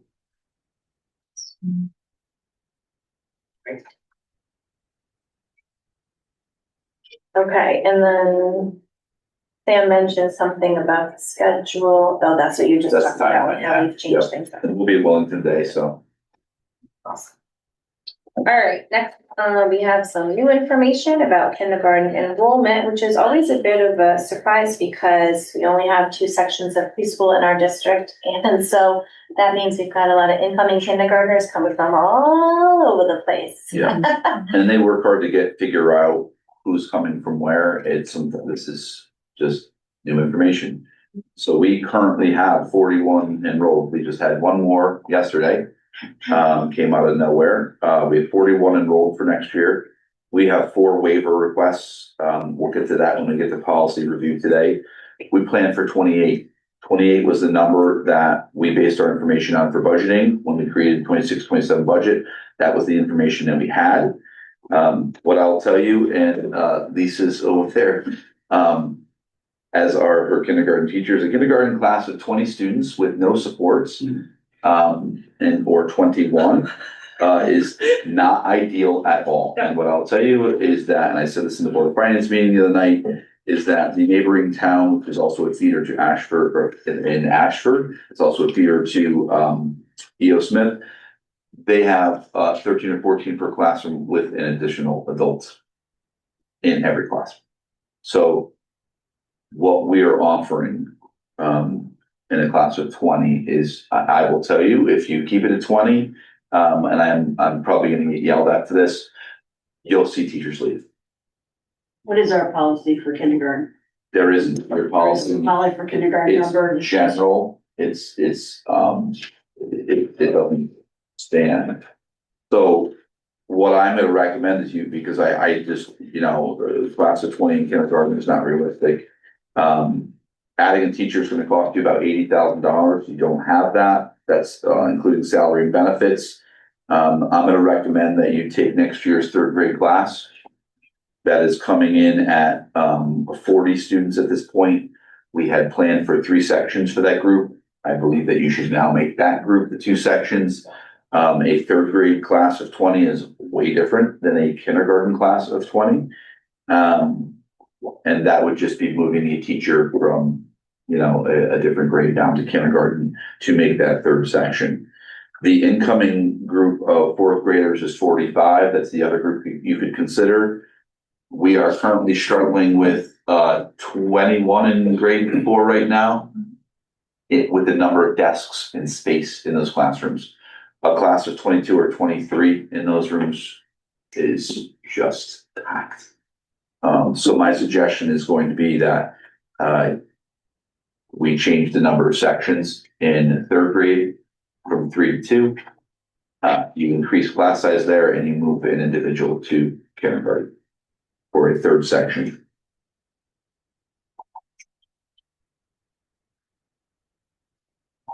Do you have academic data on the current 2nd grade that would,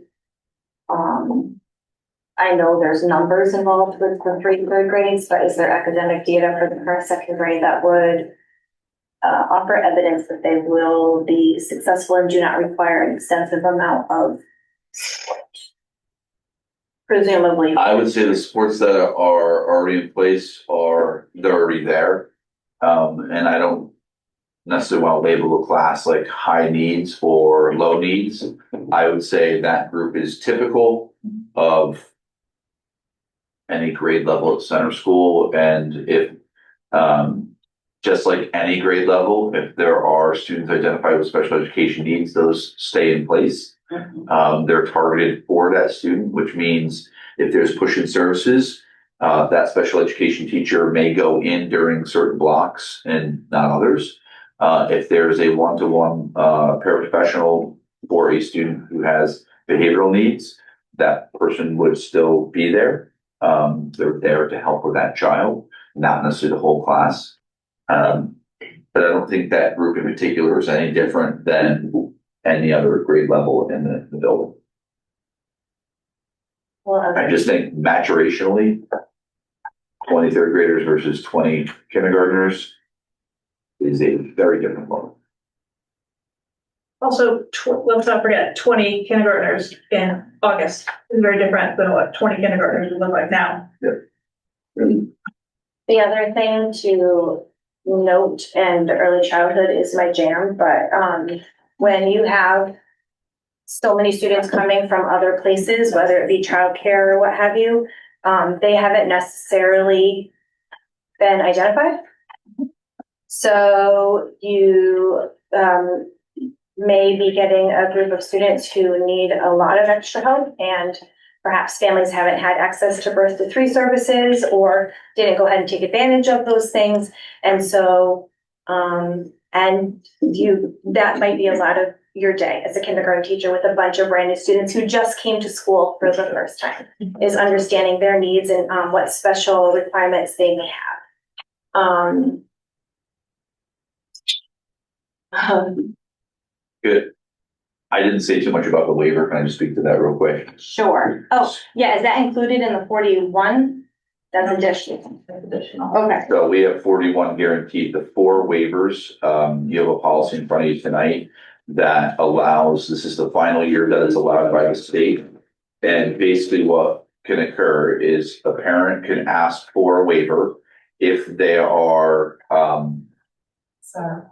if they are not able, if they're not 5 by September 1, they can ask if they can be evaluated to see if they can qualify for kindergarten still.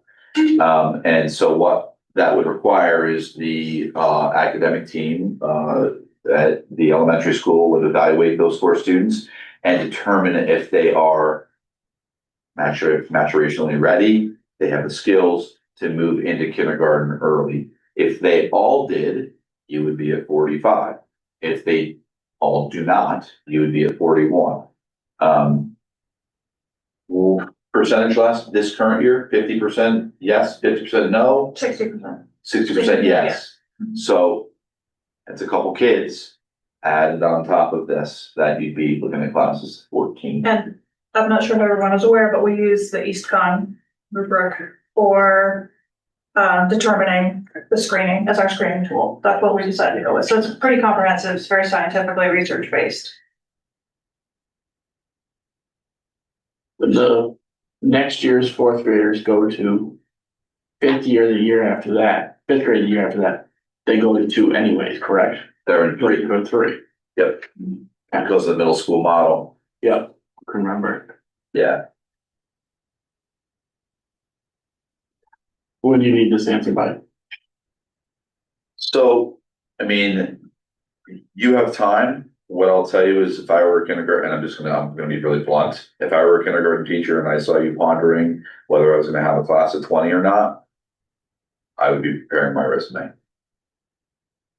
For me, it's pondering which class to take from. I think littles are a lot more work than the 3rd or 4th grade.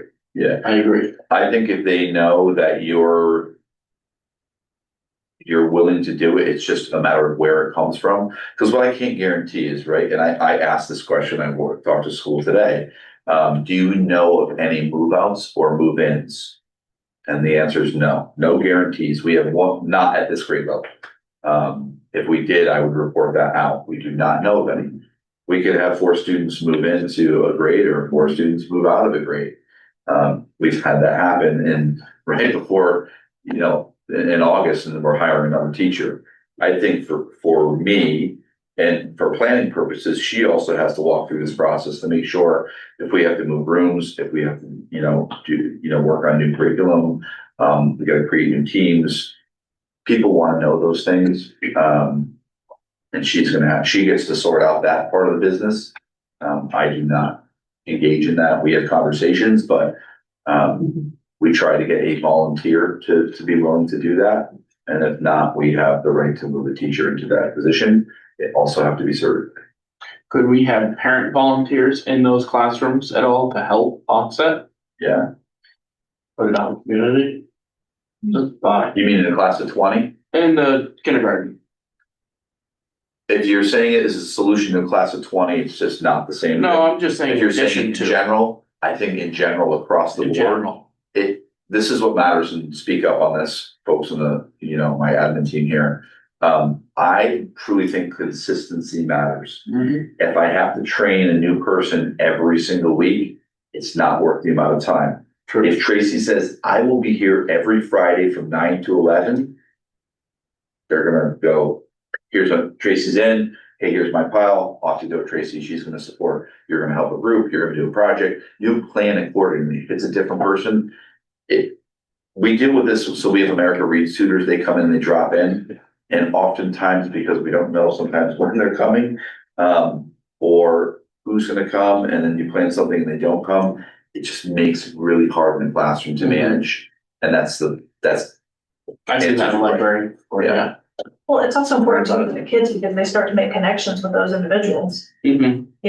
and they get to expect that they're coming and, oh, I'm working with this person on this day, and then they're not there, and, it becomes very challenging from that perspective too. That makes sense.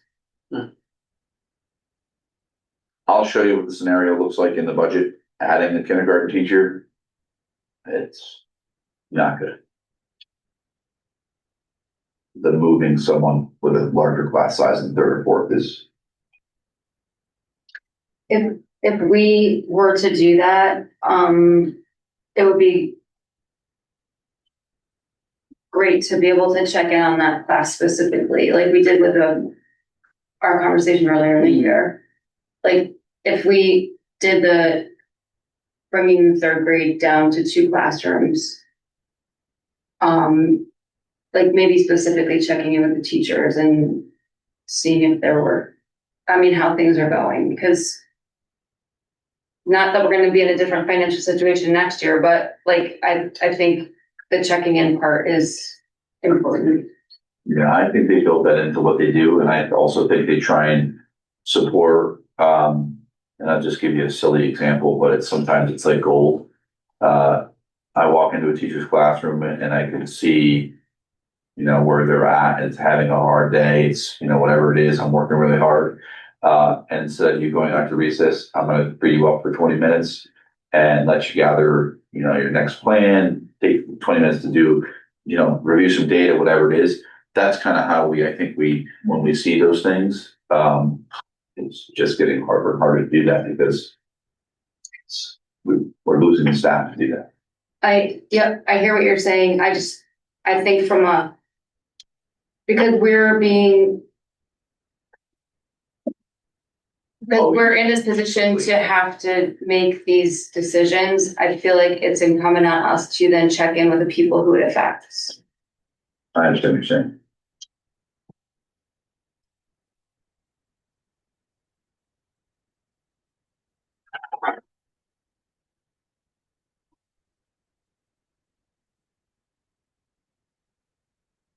You don't need to vote on this, but. Yeah, I don't want to put anybody on the spot either, so I'm trying to figure out how to get a general consensus about how the group feels about rearranging staffing, so there's an additional 3 grade kindergarten classroom next year.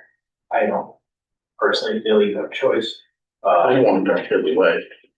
But I don't want to turn kids away. I'd rather No, not them be in that. kindergarten with us. I just don't think you. They would have still a choice. come, there would just be more children in 2 classes. So you were saying going to 28.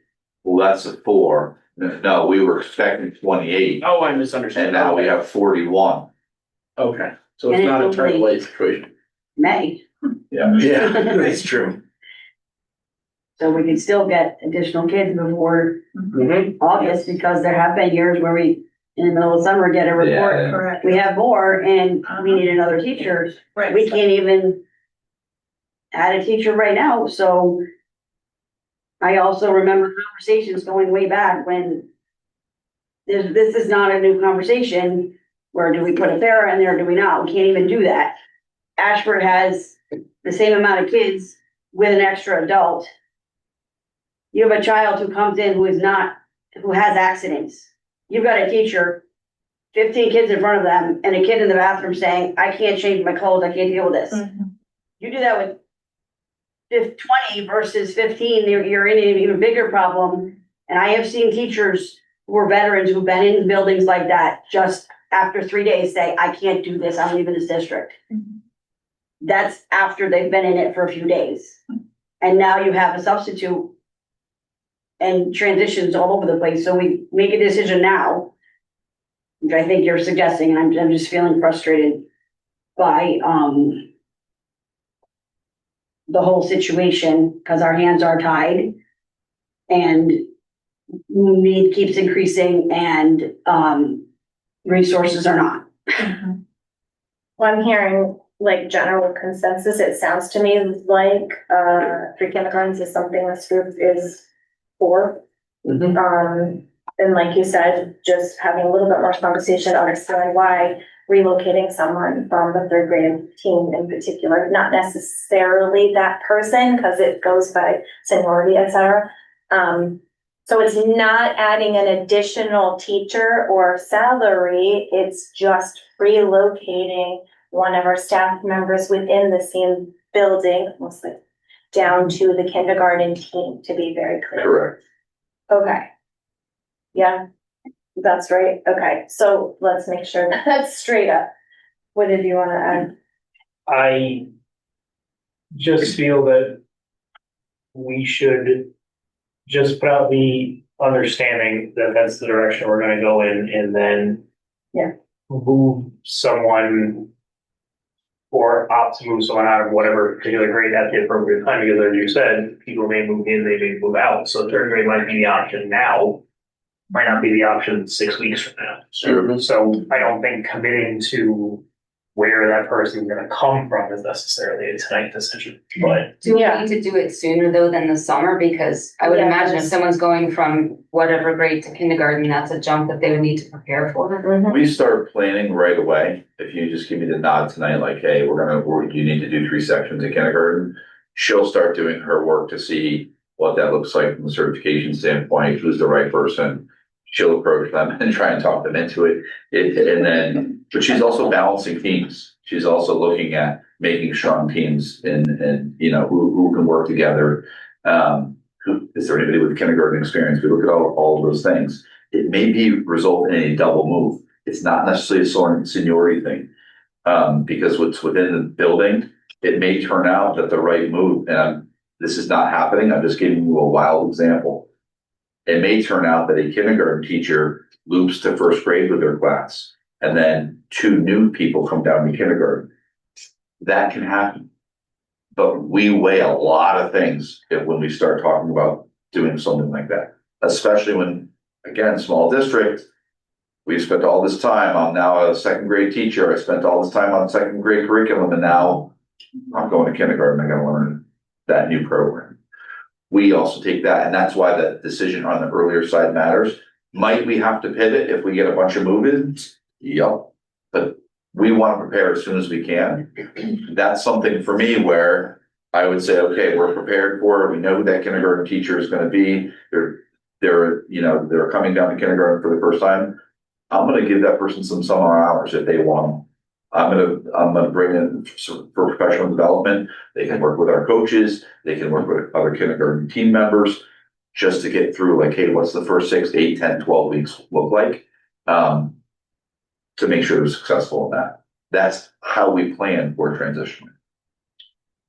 Yeah, I think it's a good idea to add that third teacher, but I really agree with Jen that we need to check in with third grade in September, October, and be sure everything's going well there. And who knows, maybe we'll have some kind of a windfall when we could, do something to help. So, you're just in a situation right now where what you changed this year, I don't foresee you being happy. Well, You don't have the not a ability big to do that. change, maybe offer an IA or something like that. No, you don't, you won't have the money for that. I know that, that's why I said will. Unless people suddenly don't take insurance, unless somebody, a couple people move districts and I go from a top step to a newbie and they waive insurance, but that's a big if. I just want to be clear, I wasn't suggesting that we had the resources to add anything to No. that. But just checking in. No.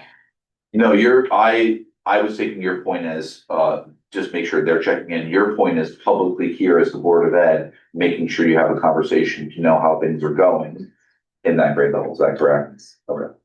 That's what I put on my notes. All right, so I hear us as a group, you got what we said. Yeah, I'm good. You're, Yeah. Yeah. okay, and I We will start. moving really, forward. before we go on to policy reviews and leave this conversation, I'd be happy to chit chat about the importance of small class size in our early childhood classrooms anytime somebody wants to hear all that rambling. But also, in my experience and knowledge, teachers do not leave their positions because there's a lot of students in their class. That's not it.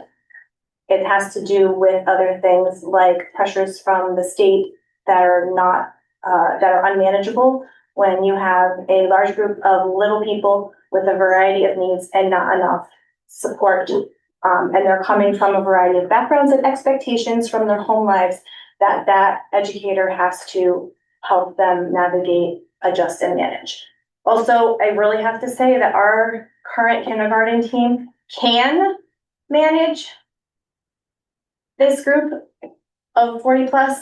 It's just not what's best for our students. And because we can do something about that in a relatively simple way, that's, I think, what page we're all on and why we're going to proceed. It's not that they're incapable. They certainly are. We just know that's not what's best for our kids. And so that's not what we do here, and we'll handle it. Okay. The policy committee has been meeting a lot. We're spending so much time together about a variety of really, really important things. Some of which we've talked about once, some we've talked about twice, some we're ready to bring to the full board to look at and vote on and so on. So let's get started with all of these exciting new things. Yeah, so these policies are a first read for you. You can, and this is in your board policy, you can approve a policy if you have advanced written notice of the change. You've had these policies, I shared them with you. That's your prerogative. It doesn't mean you need to do that. Some of these I want to push a little bit harder on you to move faster. Some of these I think you have time on, and I'll explain why. So the first policy that you had was the meal charging policy. This is new. You do not have this policy currently. It is required. We just had our audit by the state for the food services program, which was outstanding. Our food services director was very nervous about it. And everybody gets documented on a few things that you need to change and adjust. And the comment from our evaluator was basically food service directors would kill to have this evaluation. Does that surprise anybody? It doesn't surprise me. Yes. Why that matters is this is a policy that they look to make sure boards of ed have. So this is a shipment policy that we have to adopt. What I will tell you is there was a piece in this policy that the evaluator noted that they are seeing districts do not have. That was the section in yellow. And what that section in yellow says, it is clear legislatively that if there are negative balances at the end of the school year and we are unable to collect money from those families, it is the Board of Education that is responsible for writing that balance, negative balance to zero, which means if you are, and E.O. Smith, Al Farber just left for a second, but E.O. Smith is living this. If you're $10,000 in the hole at the end of the year, you are required to put $10,000. From where I don't know where people are finding that because it's not in the budget. But you're required to make that go back to zero. You cannot require the food services program. You cannot use their money to make it zero. It is the responsibility of the Board of Education. The great thing about this is that we have some unbelievable community members in this district who have, I just received a donation for $2,000. Someone who sponsors the road race, someone who does not have a child in Willington, someone who just said, how are you doing with unpaid balances? No kids should go hungry. And I said, we feed all our kids no matter what. And he said, well, I want to make sure that those families don't have to worry about it. And yeah, that's amazing. Any of the unfunded balances have to be covered by either donations, gifts, or the balance by the Board of Ed, but you are responsible for bringing that back. I will ask that you move faster on this policy because the evaluation, the auditor of the program has just finished. She would love to see your minutes to see that you're moving this policy along. The committee moved this pretty quickly. It's pretty straightforward. That's the meal charging policy. Do you have questions about that? I have a question, but I don't think it's about the policy, but it is about that topic. Do we have a running number on negative balances on total? Mm-hmm. Are you asking for it? Yeah. It's around $4,000. Okay. It goes up and down. Yeah. Sometimes we just keep feeding the kids, and sometimes someone will be $200 in the hole, and then they'll cut a check for $200. They'll bring their balance back to zero if the kid continues to eat. Mm-hmm. We send our letters, we do what we're supposed to do. We have administrators that are reaching out, but I've seen the emails. yeah, in the end, you have the obligation. Okay, so this is our first read. We did receive this document prior to this moment, so we are able to vote on it if the group agrees to that. I'm good with it. We're gonna Do we need a motion? Yes. Mm-hmm.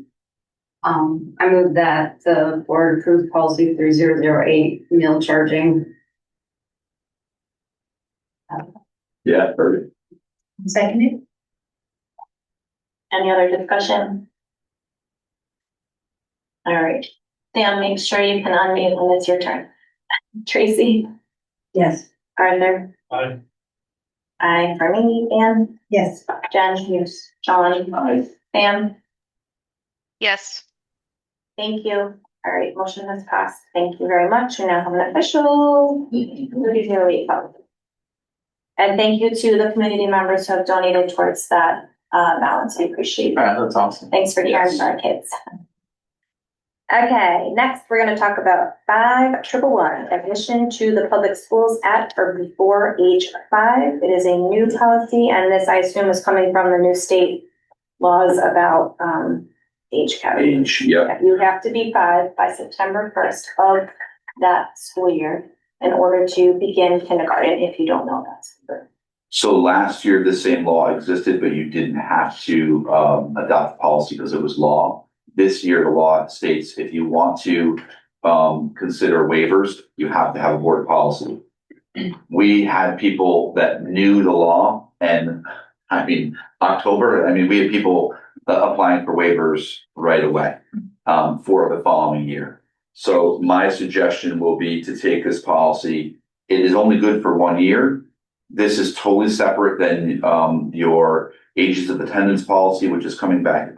That's committee's reviewing that. Ages of attendance and truancy is what the name of that policy is. This would be a policy that will last 1 year. After this 1 year, 26, 27, the law is very clear. There's no more waivers. September 1 is the date. So basically what this policy says is that, same thing, what I said for the kindergarten speech, is that if someone submits a request to the principal and they ask for the waiver, it's our job to evaluate the student. And if they qualify, we admit them. If they don't qualify, that's the end of the conversation.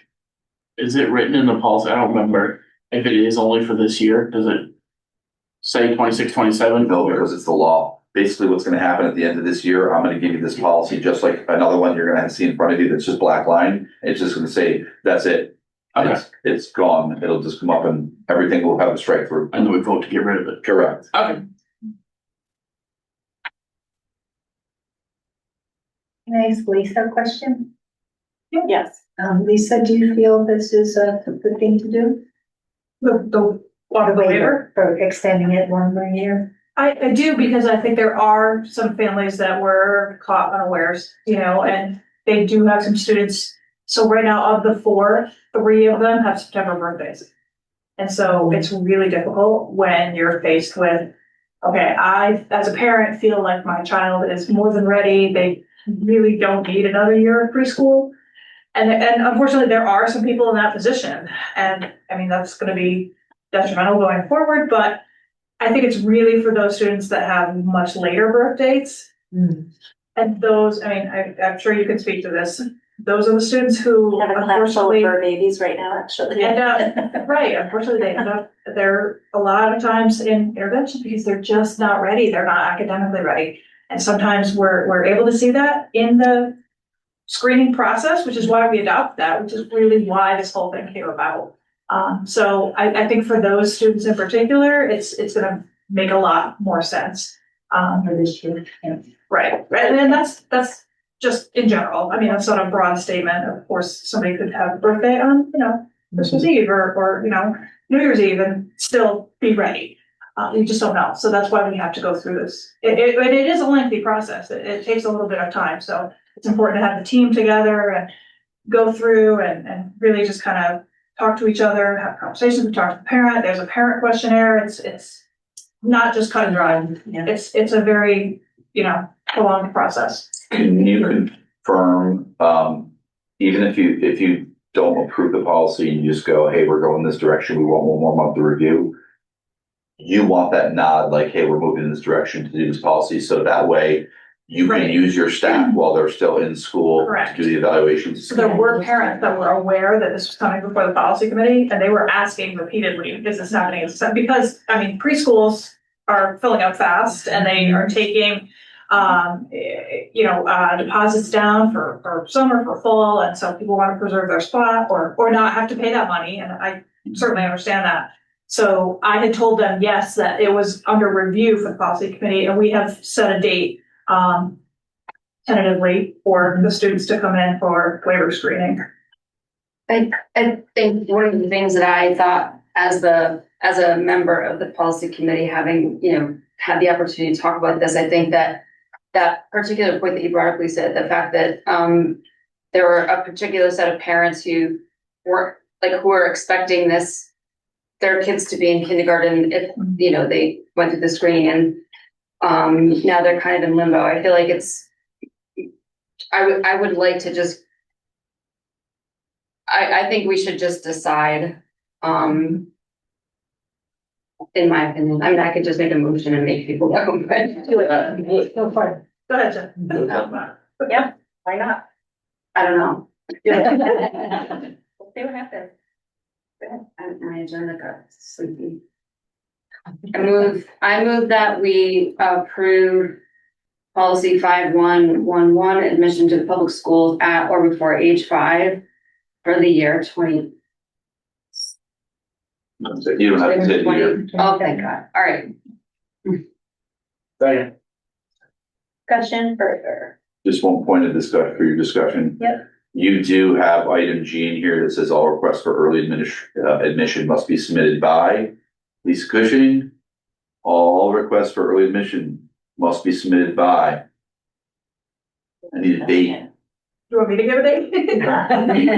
You would need time to evaluate the student. So if they are gonna accept the policy with this minor piece We have to a it. date on the calendar, it's May 22nd. No, That's for the so, screening? That's for the screening. so would that be the end of what if they come in the summertime? Would we still, the question for you is, do you still want to evaluate? For me, it's August 1. And the reason why it's August 1 is if they have their application by August 1, we would have a few weeks to evaluate and then that's it. If you don't have it in by August 1, the ship is in. You'll also have to make sure you have staff who can Well, come in. right, exactly. Which is That could be challenging. In August. I mean, so that's what I'm saying. It's the one line that's open in this that I want to make sure I would that. say July 23rd, which is the last day of summer school. That's when staff. If it's the last day of summer school, if they apply July 23rd, they're not coming to be evaluated. So how does August help us? Well, because we would just bring the child in and they would do an evaluation of the child. It doesn't have to be in summer school. They're just trying to do it during summer school because there's already staff there. Yeah. You can't guarantee that we can have staff come in. Right. What if you do July one? So you have I to mean, figure out back, the date but of when you wanna do the evaluation and then back it up, Could- so you can have the yeah. application. date, Right. Yeah. You could say July 1 I mean, it makes and it set it, shorter. last day of summer school is July 23rd. it's the 23rd, so that way they could do it. And again, you're trying to do that so that you already have staff. That they might not be the right staff. but- I think it's really important to have more than one person doing it so that they can calibrate their responses, right? Because I would never want somebody to say, well, only one person did it and therefore it was skewed, right? So I think it's important to calibrate. I guess you guys are the ones that are gonna have to tell us that, because like what everyone's saying makes sense. So like if you have people during summer school that can do this, that can have multiple opportunities, like the kid can have multiple looks by different people. Right. Then let's do that. If we don't, then we should set it back during the school year so that there's an opportunity for people to appropriately evaluate the student. Right. I think your point is spot on. I didn't hear what you said. I said July 1. I think July 1 works. I think And that's the best option. And that's the application, that's the request. Correct. And that would give them Right, yeah. time to evaluate in summer school and their staff already there, and that's the. Then we don't have to bring in staff and pay them more. That's Exactly. the point. Right. And they're ready to start school with all the other children on the first day of school. Are you gonna have representation from the teams? Not necessarily that team, but there are people, for example, I had somebody from summer school work with me to screen the students, so it wasn't just me, and it wasn't just my say so, right? Like going Yeah, through the for rubric. sure. I would much rather have someone else to calibrate and work with. Lisa, what's your prior job? We'll have early educators in summer school. Perfect. I'm sorry, what? Lisa, what was your prior job? Well, can you make my entire resume? No. Started in preschool, 13 years in kindergarten. My point is, you have reflection. Okay, good. She's qualified to do So, that. Yes, she is. any other Kitchen hat. conversation or discussion? Yes, if you are putting a date into a policy, we modify, so we need a friendly amendment to that. He's correct, 100%. Item G at the end should say, must be submitted by July 1, which is why I brought it up. So you just need to accept that, and you need to accept this. Somebody needs to make them friendly, and then Jen and John need to both accept. Go for it, Arthur. Give us a friendly. I didn't hear what he said, so. July 1. No, he said July, he said a date, but in what section? Item G, the last sentence would read, all requests for early admission must be submitted by July 1st. Alright, so I'll make that friendly amendment. I'll move that friendly amendment. I accept that. Okay, final discussion opportunity. Okay, Tracy? Aye. Arthur? Aye. I say yes, and Aye. Jen? John? Yes. Samantha? Yes. Thank you. All right, we are ready to proceed with that. Thank you. Thank you much. Best of luck. All right, policy 354144, use of private vehicles by district employees. This policy needs to be updated to comply with our insurance providers' requirements. That's KERMA. They've given feedback on this policy, and the changes are visible in green. Not in any rush on this policy, but it's there for you. Basically, the gist of it is that we would keep auto insurance records on file for anyone that I have approved to be a driver for students. That is a very small group of people. Typically, it's your principals, maybe it's your pupil services director, social worker, mental health specialist. It's that group of people. It is a very rare occasion that it occurs. But basically what it does is we have their policy, and it gives them, I would give them a letter back that basically says, you have permission to do this in a very rare occasion. And when I give them the permission, it's because I have their insurance policy. This goes through the process that it's their insurance first, Board of Education insurance secondary. And I'll just give you an example, and this is something that Lisa's done in the past. She's actually had a parent who couldn't get to school that needed to come and get their kid, and she's actually gone out to get the parent to help them out, and then brought the parent back, and then driven them home together. It doesn't fall in the same situation as this, but it's the same concept. So that's what this policy is in KERMA. We did on this, and that matters because your policy has to match your insurance policy. So if we're requiring a person to use their car for our school district and they get in a car accident, they have to use their insurance? That is their insurance first and we are secondary. And that's the insurance telling us that, or is that the policy committee making that? That is Kerma. Okay. Not a pen. No, and staff members can decline Can they? participation. Oh, they can decline that I'm not gonna drive, absolutely. Should that, I mean, if the principal says, I'm not going to that school, they can't really decline, they'll get in trouble. Well, because it's understandable that it's their own personal, so, and this is, I agree. but then you just call, you hopefully will be able to find another administrator or someone else that wants to be able to, right? Yeah, Or again. willing to. Okay. Honestly. God. Yeah, I know. I'm just here. I should be there as well. Yeah. What I'll tell you is that if they did decline, they're not leaving the child, they're gonna stay there with them Right. and sort it out. I mean, you've seen that in the news sometimes where the staff, something terrible's happened and we've been waiting with kids until 7 PM at night. Because nobody came, and that is a super, super rare occasion. Sometimes we know they're like, hey, something terrible happened, can you drive them here? We're trying to sort all that out. Again, very, very, very rare occasion. You just want to be prepared for that, it doesn't need to happen. So this, you can do a second read, or you can do that, it's your call. I recommend a second read on that one, just take time to think over the what ifs, but what do you all wanna do? I would like a second read on that. You know. Accepted, just being on the agenda. So next meeting, yeah, call. Okay. Next is 3171, unextended education funds account. Yep, and so this policy, the updates, it really just matches the law. And the law and this policy basically is the determination of adding and withdrawing funds is the business of the Board of Education. It's your job. As long as you operate within the maximum amount, so the percentage of, what you can put in there is dictated by law. This matches that. So the policy edits are in green, and again, the important thing is that it matches the law. It is no longer the Board of Finance that makes the decision. It is the law gives it clearly to the Board of Education.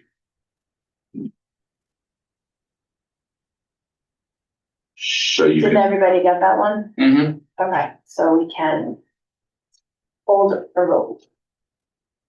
I'm done with the I vote we vote. Go ahead and do it. Say the magic words. I move that we adopt policy 3171 unextended education funds account. Second. Discussion. I mean, it's pretty straightforward, Mhm. yes, and it's required by law, so. I need to hard to it. Any other discussion? Okay, Tracy, what do you think? I agree, good, Arthur? I agree, and yes, Jen. You should think with me, good job, Yes. Samantha. Yes. Thank you. All right, we have gone ahead and voted on 3171. Welcome to our policy group. 3171. Okay, next, this one will be an interesting too. Okay. Black line, black line, black line. Policy 4112, is physical examinations. pretty straightforward. Not doing. You're not allowed to do it anymore. So it's one big black line all the way through. Attorney says, get rid of it. Now, are police allowed to come in and search if like paraphernalia or something is on a student? Yeah, but this is, This doesn't have anything to do with this. It's just admin. When I read through it, it was looking at it, it was just talking about staff doing it. It's not doing it. It's staff going to a doctor's office to get the doctor evaluating them for their health and then giving. Oh, I'm thinking of a different thing. I'm thinking of a different thing. Yep, I saw that. We don't require it. It's not allowed. Not allowed. So do we unadopt it or do we This would adopt? be, you're basically saying that you're removing policy 4112.4. So when I read this, I was confused because we require the students to go to the doctors and get evaluated, or now we're not making the staff do it? That's correct. Okay. What's the thought process behind that? Is it law or? Immunizations, and then now this is their, you want my personal take on it? Sure. If I now have doctor's information on you and you have a significant medical background and I no longer choose to hire you, highly illegal. Mm-hmm. I was thinking of immunizations, we require the students to do That's what, it's not about immunizations, it's Okay. about, Okay, I understand. yeah. You have a disability that I learned about and I'm like, oh, that's gonna cost, Yeah. that's gonna be, nope, not allowed to do it. Lawyer would love that one. Yes, which is why your attorney said, get rid of it. Mm-hmm. I move that we remove policy 4112.4 because of those allegations. Second. Discussion. It's a short one, right? Yes. Okay. All right. Do you approve of this motion, Tracy? Aye. Arthur? Aye. I agree. Anne? Aye. Jen? Sean? It is my turn. Yes. I'm gonna mess her up next time. John? Yes. Samantha? I'm after Ian. Yes. Thank you. All right. Goodbye. Rest in peace. 4112. John, my friend. Thanks for serving us. All right. Okay. Agenda item 12, old business. Letter A, BCBA agreement. Okay, if you're new to this discussion, the town of Willington is collaborating with the town of Ashford to hire a BCBA individual to work in our districts in a collaborative, shared type way. And we need to talk about the drafted contract agreement. Jennifer, would you please inform folks who are interested on what in the world those letters stand for and what that person does in a school? Well, I can tell you what the letters stand for. Okay. Board certified behavior analyst, and in schools, BCBAs are responsible for everything from potential professional development to writing reports, functional behavior assessment reports, writing behavior plans, helping teachers with classroom management strategies. I mean, I won't go into all the stuff I did because some of it probably was beyond the scope of work that I should be doing, but any kind of data compilation, if there's any separate classrooms, that's often part of BCBA work. So some might say that having a BCBA in your district can be helpful when trying to keep children in district for their learning. Some might say that. Okay. That's a good way to put it. Yes. This is, Anne wanted to And add. do you work directly with children also? Yes. Yes, okay. Add that. I do. I'm children facing. Thank you. this Okay. is already in your budget. Why we're doing this is because Marcia has really taken the time to look at the best, most services for the least amount of dollars. What we're currently getting, we are getting our services from EastCon, and the price just continues to go up. And we feel like we're not getting all the services that we want. Thus, we had this conversation with the superintendent, who's also services director at Ashford. And we've had a couple phone calls and Zooms to kind of come up with what the language is. And what I'll tell you is that we will double our services for the same amount of money. I just have another piece of input too, as someone who's been both a consultant and a person who's been on staff in a district. Having someone who is present in the school on a regular basis is worth its weight in gold, because it's not just necessarily the directions that you get from the supervisor as to what you need to do. It's everything surrounding the student. It's knowing the classroom, it's knowing the teachers, it's having that kind of knowledge about the school climate that helps the BCBA do a way better, more holistic job, I guess. So let me give you a little background now of where we're at. I sent you today I sent you originally our kind of draft of what we were looking for. We ran that draft by our attorney. It was shared with Ashford. Ashford had then shared that document with Shipman. Shipman reached out to me and said, we don't represent you, but you do, we kind of do because your policy. I gave them permission to basically represent Ashford and just try and, they know we're trying to do this as a joint agreement. They drafted what I sent you today, which Marcia hasn't even seen yet. Our attorney believes that what was done by Shipman is excessive. I do believe that the superintendent Ashford also feels the same.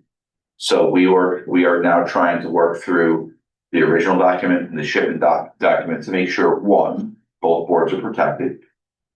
Two, that we're getting the services that we want. And three, that the document is clear and makes sense for both districts to be able to explain how it operates. One thing that Shipman, and I'll just give you the quick down and dirty, is that Shipman is really wanting one district to be the owner of the contract. And the reason for that is that would be the person that does the insurance. And that then the money is being funded. So basically, if we were the owner, we would bill, invoice Ashford. Ashford would send us the money. It would still be split evenly. The days would be the same. It just is, and then the agreement would still be there. It's just that they want one to be the owner. Sure, Ashford fully agrees with that, and I'm not sure I do either. That contract has gotten very complex where I'm not sure we need to get complex because we had agreement on what it would look like. So I need another, Cindy's was out. I need another meeting with her to kind of compare the two, to get her comfort level, to share it with Marcia and make sure it matches. Either way, I think this is the commitment that I need from you. I think you've already committed your funds to do this. Ashford has committed their funds to do this.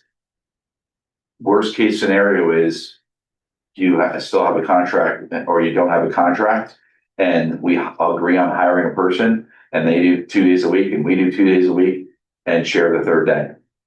It's just literally scheduling. I could do that with anybody, any district. So when we had a part-time world language position, it was like Monday, Wednesday, we had people reaching out saying, is there any way you can make it Monday, Tuesday? Because I work part-time in the district. We could easily do that. So we want to get this posted as a full-time job split between two districts. But that I think you can hold off on approval of an agreements until we have one more sit down. I may bring us back to you in June and say it's good to go. As soon as I have information, I'll share it with you. But we would still have EastCon, like that's what we're planning to do. We have EastCon through the end of this year, and I don't think we have an annual renewal with them. We just tell them. I've been working with them, so they know what our plan is, and they are willing to support us in any type of transition that we need. Great. It seems like the tricky part would be the insurance, as it's pretpretty clear cut that each district will pay their salary, but. Yeah, it's just total cost. I mean, we and this is why I said it's gotten more complex. Here's my salary, here's the total cost of the insurance I'm taking. You get 50% and I get 50%. Like, that's not rocket science. What happens when there's regionalization for things? Like the same, it's like the same thing, right? It's similar contracts. The problem is usually that one writer of the contract is protecting one district and they understand we're trying to make it fair for both in the situation. You're just gonna label it Ashington or Okay. Milford. Okay. Like, we will love Ashford, so let's just, okay. So as long as I guess what I'm asking from you is, the superintendent Ashford and I both would like to get this posted. It is the hot time. This might be a hard position to fill as it is. I still think you're going to commit your dollars to it because it's our plan for next year. It's just what the final contract looks like. And it doesn't change. It's still part-time position that you have budgeted. We just happened to outsource it in the past, and now we're trying to own it for more services. Interested?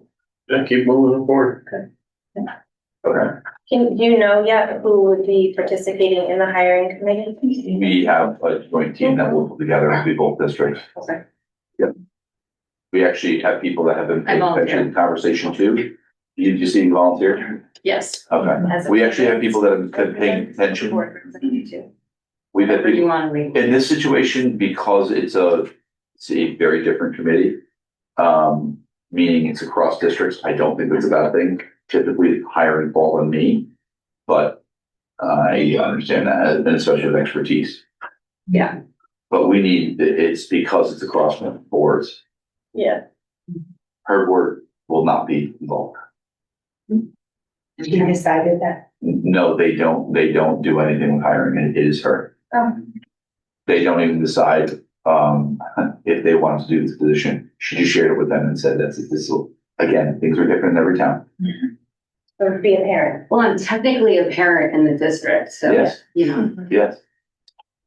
not just. You're so many wonderful things. Okay. Yeah, I'm excited for that. That's like dream come true, amazing.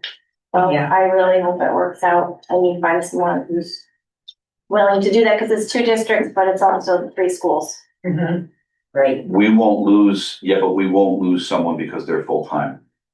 And we're setting their days. Yeah, it's It's what not that like, is. hey, where am I going today? It's, Yeah, I don't think that's gonna be a huge, I think, and they're close in Yeah. proximity. I think we have been, and what I was gonna say before is just is closing this, is that we have people that have been, and this is a shortage area, we call it.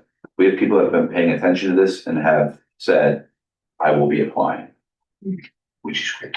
yeah. Having candidates is good.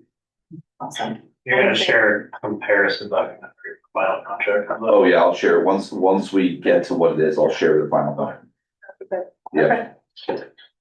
All right. Next is 2026, 2027 budget conversation regarding reduction. So I have a little bit of a methodical way, even though your copy's in front of you, might not seem it. The Board of Finance reduced the BOE budget by another $100,000 last Thursday night. That's $300,000 total now, that they've reduced the BOE budget. I will tell you that I've already talked to you about the kindergarten teacher. I will also tell you, you know how volatile special ed is. Marcia needs another one-to-one paraprofessional. That is not in the budget. I had to add that as a line, and it's got a plan because you have to do it legally. So I had to add $50,288 to the spreadsheet. I will show you that in a minute. Again, I don't think you can afford the additional kindergarten teacher. I think you have to merge that, you know. Are we supposed to be looking at a sheet? Not yet. Okay. Third grade to second grade, but just wanted to give you the background of what's built. You are gonna have to decide what to cut. And I'll give you you've already looked at this document. It has morphed, because of a few things. I'll share how it's morphed. And you're gonna have to figure out what you want to apply for non-lapsing. So.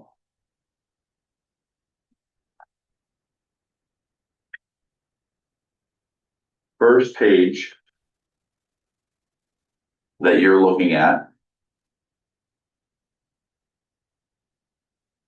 is, I'm just gonna go down the line. So this was your original, 879, 549.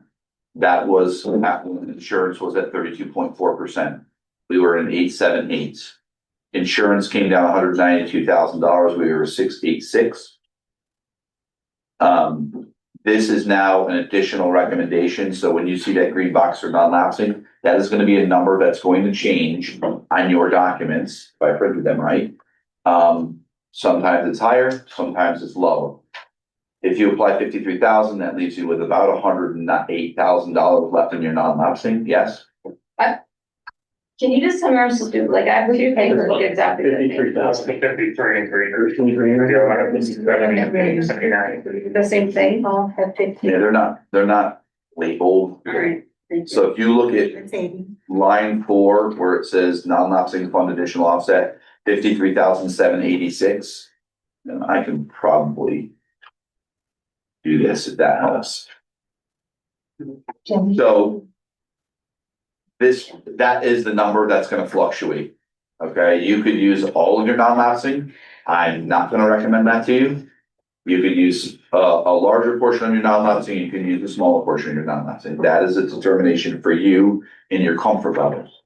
The $1,000 that was in for special ed supplies is out. Chairs were donated, so we took out the $3,600. Thank you to those donors.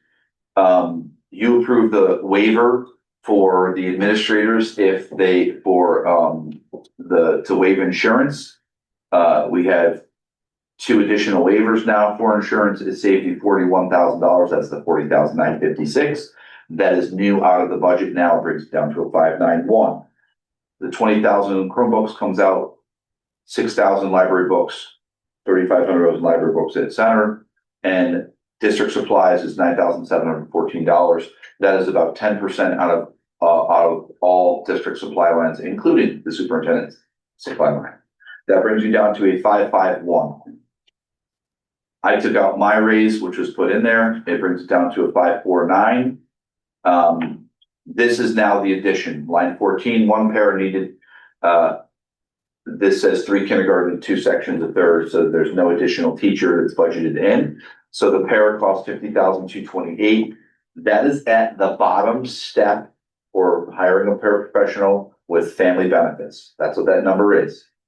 Okay. Was that one of our, people that we hired during COVID? Is that? No, it is not. This is new. She needs a one-to-one. This is that new person. Paraprofessional. That's that position right there. That's the one-to-one for special education. You don't have a choice in that, which is why I had to add 50,228. Okay, so unfortunately went from a 549 back to a 599. Now, in your order of your previous discussion, you had moved staff support specialist positions into the first round of cuts. And what that does is you are the open position. They are 2, 1 is filled, 2 are open. But now they're all gone. You have to get down to the orange line. Okay, that's what I want to know. For the additional, that was if with the budget that failed, you would have saved 1. So now, to get down with the additional $100,000, that brings you down to line 25. So the cuts now would be 3 staff support specialists. All of the sports would go to pay to play. I understand what you're saying, but wait to see the cuts. And then that would also eliminate the world language teacher. That would bring you down to $387,203 as an increase. That is the additional $100,000 that the Board of Finance has cut. Those would be the cuts. Everything below that line is safe unless the budget fails. If you decided that you wanted to try and save that world language position, you could use another $42,857 in non-lapsing in this particular scenario to save that. That's a heck of a lot of money. Okay, so that's picture 1.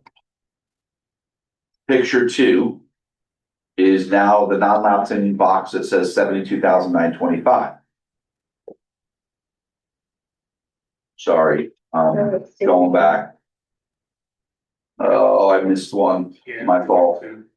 Look at the one that says 79,589. My apologies. Same thing, all the same cuts. Go to the other page. You have 2 pages. Tell me where the 79. Top left, it's the 3 only numbers, the pages on each one. Okay, This is the one where I want to show you that if you add the kindergarten teacher, the damage that it does. That you just can't afford it, okay? So if you applied 79,000 in your non-lapsing, Okay, this is the line that I really need you to pay attention to. The 131,000 is being added. That is the additional one-to-one paraprofessional. And another, the third kindergarten teacher without condensing classes. You can't add 131,000. Here's why. Because you still need to get to the orange line. And this is where it brings you. So you're cutting all 3 staff support specialists. Sports are going pay to play. The world language at center school is gone. The .4 PE teacher is gone, and the HMS intervention paraprofessional is gone. Do you understand that scenario?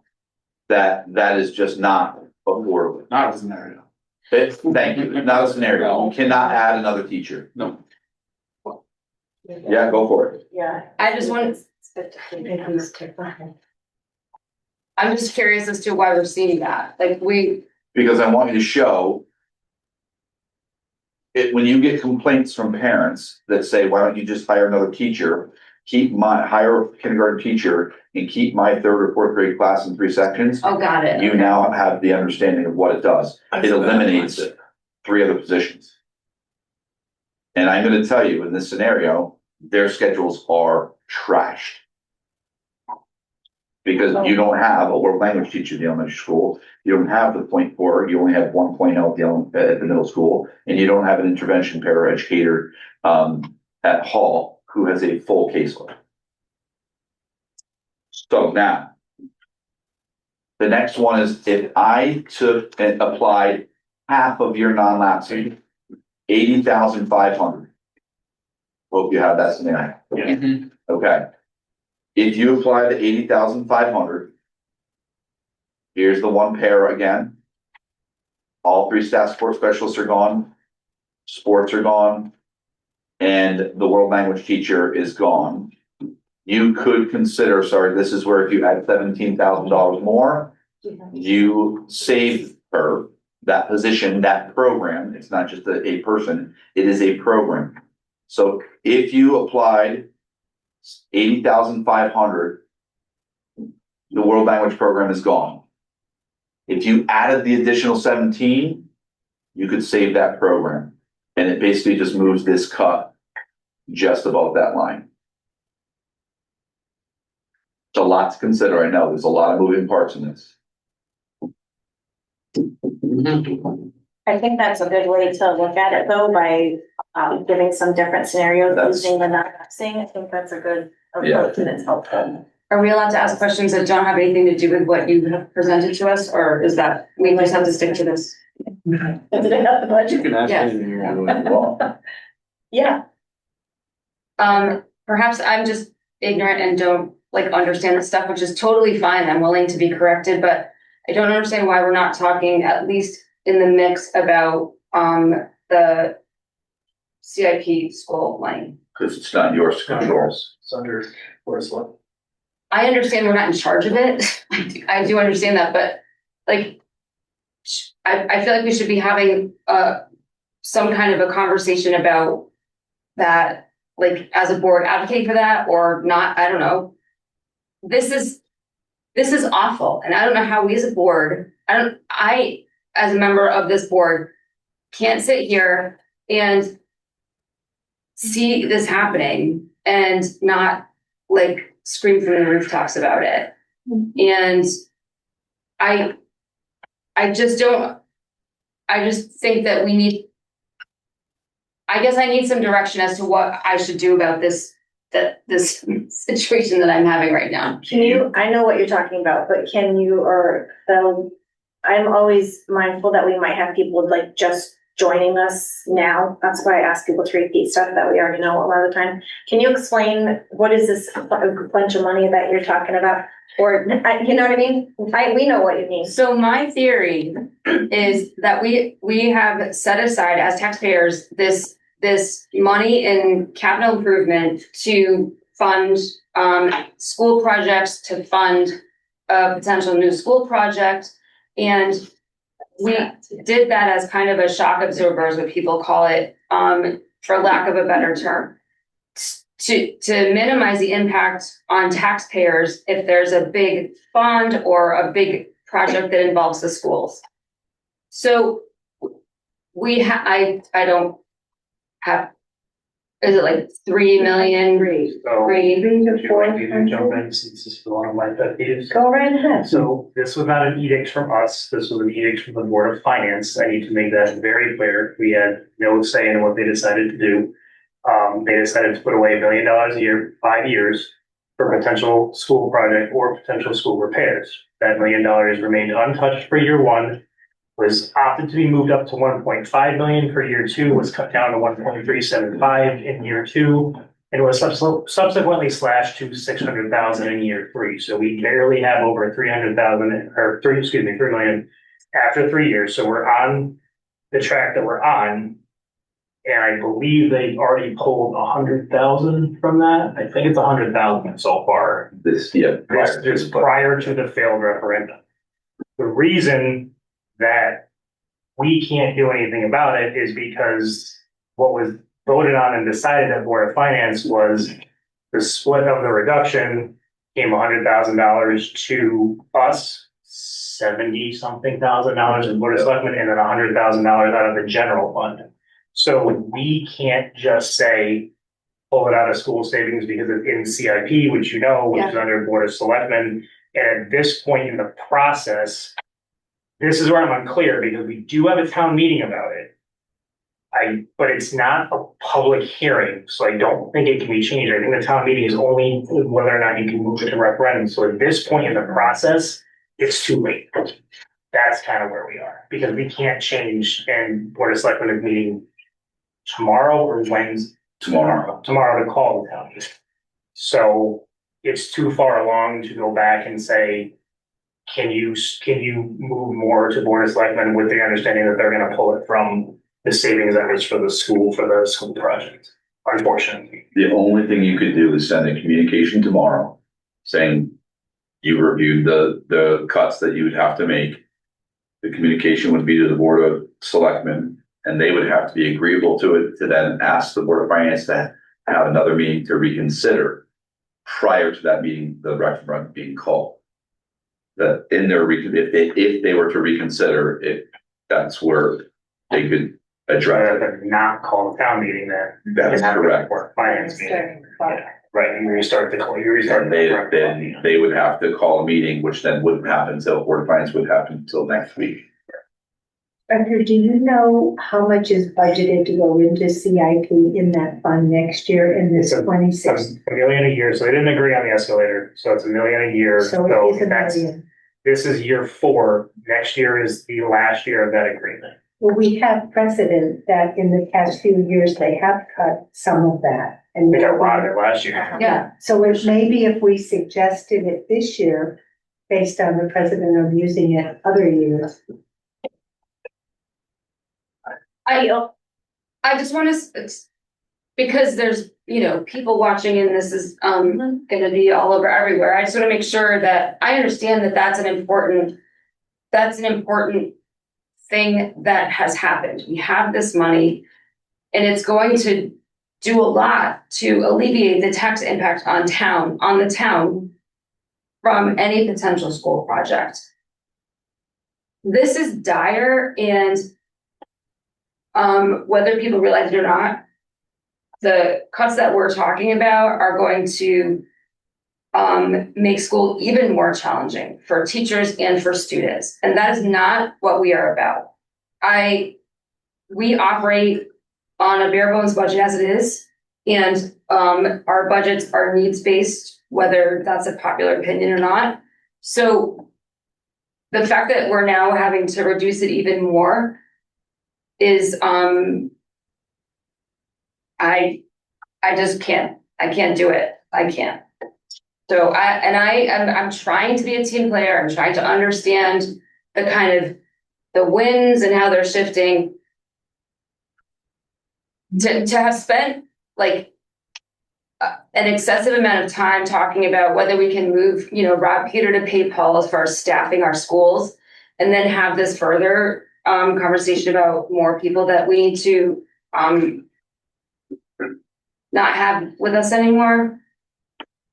I think that's awful. Could we suggest using 100 of that as the 100 that You you could, can but ask to cut? that would be up to them. Jen, I think, point well taken. I think the purpose of this is to show this is where you're at. And I haven't even gotten to the $200,000 cut. And someone presented a $300,000 cut. So I'm gonna show you what $200,000 looks like too. Because if it doesn't pass and you're asked to cut another $100,000, you're decimating your school district. And, you know, people can say we're admin heavy. We are not. We have 2 buildings, the number of evaluations that they have to do, the supervision with discipline, it's not realistic. So that's the point of reviewing this, to show you like, where is it at? And John, I'm not looking at you as I say this. I saw you shake your head when I said cutting sports. I'm a PE guy. That is not my plan at all to make that pay to play. I'm trying to steal $30,000 where I can, because we're not talking about supply money. We're talking about tens of thousands of dollars. And I mean, the 3 scenarios here, the last one, I mean, I showed you I went through the 53,000 already. I'm going to show you the one that I have a scenario. I didn't print it for you. Without cutting sports, I'm just going to show you what it does. It kills other programs. So this is applying $72,000. Staff support specialists are gone. You see sports, I cut their equipment $3,000. It still brings it down to here. So for $30,000, it's just you're choosing a world language program over sports. Or, listen, I'm not a big fan of this, because next year is going to be ugly. I said this is the Board of Finance meeting. Where does it end? Because you're looking at 5 or 6% again next year with health insurance and not having non-lapsing funds. You could apply your full 161, go to 0. And you'll be at Board of Finance's door every minute. Every- We need more money because we don't have any more to spend. Look where the red line goes. So the red line on each of these documents, each of these scenarios, is an additional $100,000.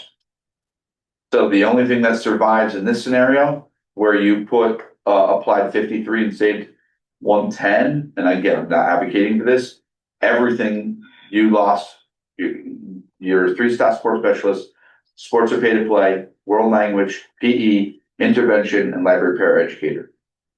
Those are gone in this scenario. The next scenario, you applied 72,000, same thing. Staff support specialists are gone, right? You lose all those positions again. Like, it just is a repeat. And then and this is what I said to them the other night. What's left next year to cut? I don't know what that answer is. But also, if we're draining the non-lapsing fund this year, we're just kicking the can down the road, because the budget's gonna be even worse next year for us. Because we'll borrow from Peter to pay Paul. You will be starting your budget year. And again, I hope you have some money to roll into non-lapsing next year. I can't guarantee it still. My point is, if you applied an additional 161,000, you applied a total of $261,000, you have to plan that you're $261,000 in the hole starting your budget next year, because you don't have the money to offset. Did we already promise 100 to next year's budget? So Yep, that's gone. that's what leaves the Part of 161. our budget is that 100, is that Yes. first, okay, so we have 61. 161. We have 161 We after still the have 100. 161. So that's why I'm applying some additional funds. Yeah. Listen, every time Marcia calls me, sorry, Marcia, she knows I cringe, because I don't know what's gonna be in the news on the other side of that phone. And if you have another outplacement and you don't have any non-lapsing funds left, I don't know where that money comes from. That's what we've used to save ourselves in the past when that happened. So that's why I money said would half. come It's a from perfect example. that money would come from through the Board of Finance, but that would have to go to a town meeting, right? I assume if we go to the Board of Finance and say this is an outplacement, we need this money, it has to go to town meeting. I can't answer that question. I don't know that procedure, but I would assume if you're going to apply additional funds that are part of your altering the Board of Education budget, I would assume so. Well, I mean, Or isn't it just?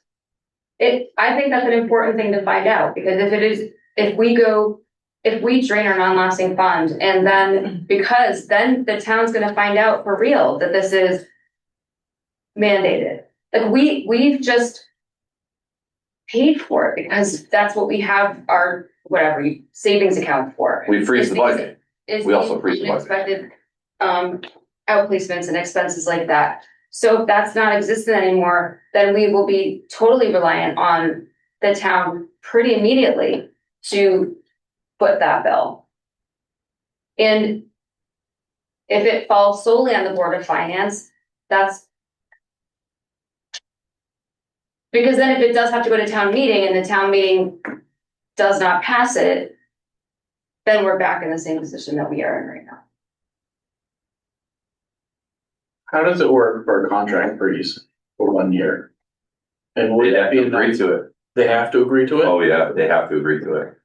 So if they, not to say ultimatum, like people lose their jobs or you do a contract freeze, they get to choose basically. I'm gonna be honest, they didn't accept the waiver insurance. I think we should figure out a different solution, yeah.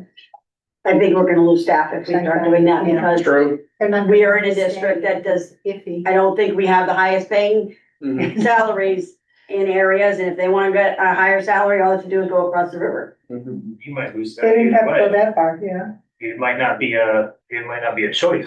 Right now, morale probably, because we're having this discussion in the schools, we could ask our administrators.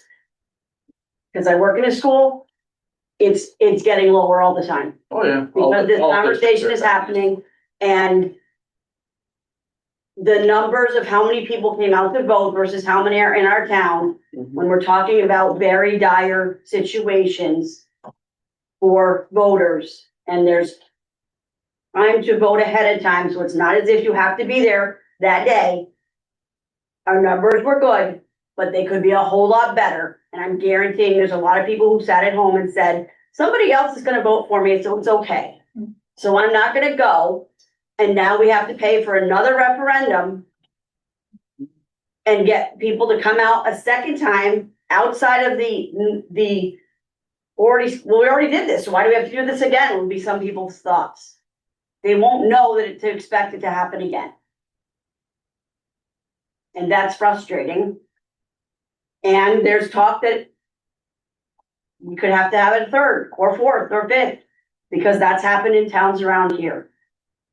We need to get it out to people, and I, this is awful.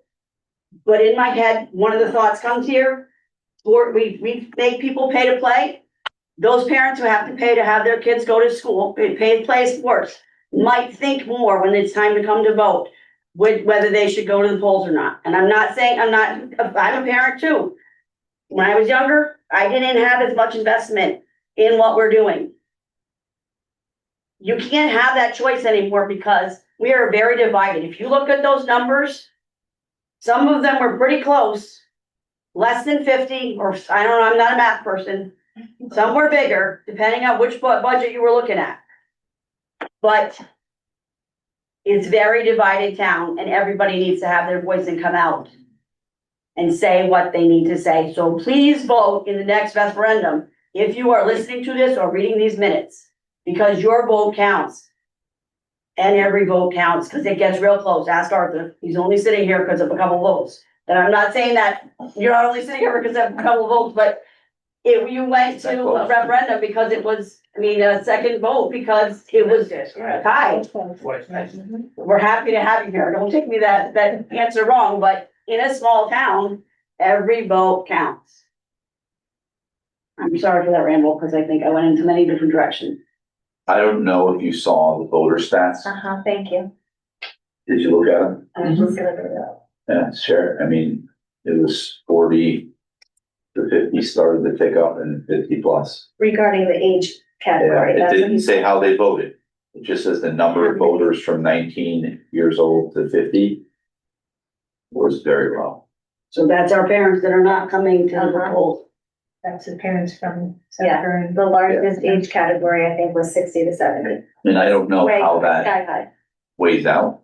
No, right, you don't know how they voted, but that's just the level of participation, like the age group, that was the most or presented. So I think my question then for everybody here, because we really don't have to make any decisions now because it's just theoretical, but there's a possibility if we want to look at the school savings, there's a possibility you do an emergency draft for the Board of Selectmen tomorrow, because it's a morning call, I believe. I don't think it's an afternoon call or an evening call, if I remember correctly. And get them to petition the Board of Finance to reconsider, and we look at having the money shift to Board of Selectmen with the understanding that it comes from the school fund. We have to, if that's a plan we want to do, we have to decide that tonight, because otherwise it's not. It just goes through as the. But we don't have to make this decision. No. But we can at least try that route. Well, here's my point though. People need to understand what they're losing. Yeah. They don't understand that right now. People, if you look all over, people are like, oh, you can cut another $200,000. Where? That's my point of showing the document. Their meeting is at 7 p.m. tomorrow night. Oh, is it really? So, special meeting, Board of Education, yeah. Bill, can we send something home to parents on We can. Friday? Pre-referendum column, Okay, that highlights what will which is need why to be cut. that's why I want you to come to a decision like this Okay. is gone. Yeah, Because that matters. yeah. People, I think from the standpoint of looking at it, they're like, they don't see the staff support specialist work. We see it, we know the great impact it has. You may understand it. Parents don't see that. Yeah, let me just. Go beyond that. They are gonna start to see it. Pay to play, they're gonna see it. And one thing about, let me just say something about the staff specialist, the intervention person. We talked before about the kids who are working to get to those are the people that work with those children to help them get to where they need to be, that special support. So just so people understand what that person does. Yeah. So if we just take another $100,000 out of the, I know, just out of the, 151, yeah, non-lapsing, that would cover us for now. Unless it fails, then we'd have to figure out another solution. So here's my recommendation. You're spot on. I'm gonna tell you what you would lose. If you look at the scenario that has the 80,500. Yeah. I would prefer to save the elementary world language program, because for you to get that world language program back is not gonna be easy ever in the future. I would prefer you add the $17,000 to that. So if you follow that down, you would be putting in another year point $100,000. I'm gonna call it $97,500. And it would bring it down to the orange line. All three staff support specialists would be cut. Sports would move to pay to play, and that would be the end of it. The world language teacher would be saved in that scenario with the additional $17,000. What'd you say it was 97? Be 97.5. And this is why I think it's so important that you let people know there's got to be communication. Okay, so you lost your Chromebooks, you lost your some supply money. We're applying more, non-lapsing funds, which is going to hurt us next year. You don't have any library books. You don't have any staff support specialist positions. Sports are moving to pay to play. That's the end of the conversation. If it goes another 100,000, your world language teacher's gone. Your 0.4 PE is gone. Your intervention paraprofessional is gone. I'm gonna be straight up. I'm not gonna vote for that. I won't go for that because I'm 100% against pay to play. I've heard too many parents about it already. I told them I'd advocate for me. If you vote against it, then we go back to referendum and pay to play is gone again, plus 3 more months. No, I'm not here. I voted yes in the last budget. If it fails referendum, then you have a chance to go back and plead your case to Board of Finance and say, okay, we've got nothing left. We don't want to go to pay to play. As much as it pains me to say it, because I'm a huge advocate of that fund for the school, but if you can't get the money anywhere else, you advocate to them and say, we have an agreement with Board of Selectmen, pull the 100,000 or 200,000 or whatever it is, pull it out of the school savings, because we've got nowhere else to pull it from. So, I mean, it being voted down again is not necessarily a bad thing. It gives us a chance to reconsider where the money would come from. So, But then we're being asked to cut 300,000. I mean, we've already cut 100. Now we're asked to cut another 100, and if we come back from this referendum voted down, then we would have to add another. Right, but again, right, but, okay, so. But that's not gonna bring back pay to play. It's just go beyond it. can I, Right, but if this 100,000 fails, nothing's pulled anywhere yet.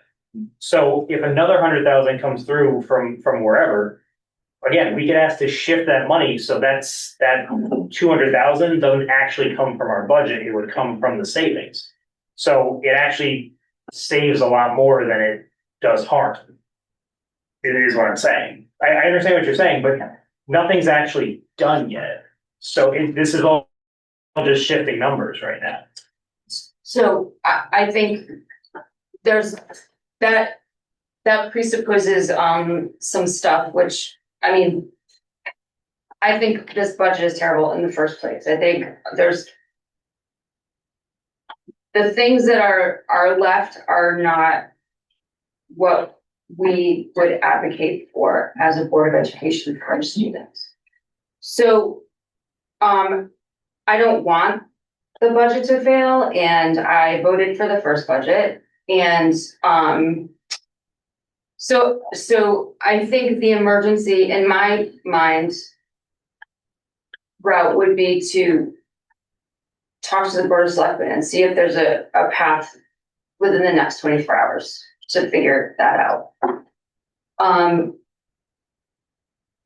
Like, to me, that's also a proponent of that school savings, huge proponent. I think it's an amazing idea, and I'm so glad we did it.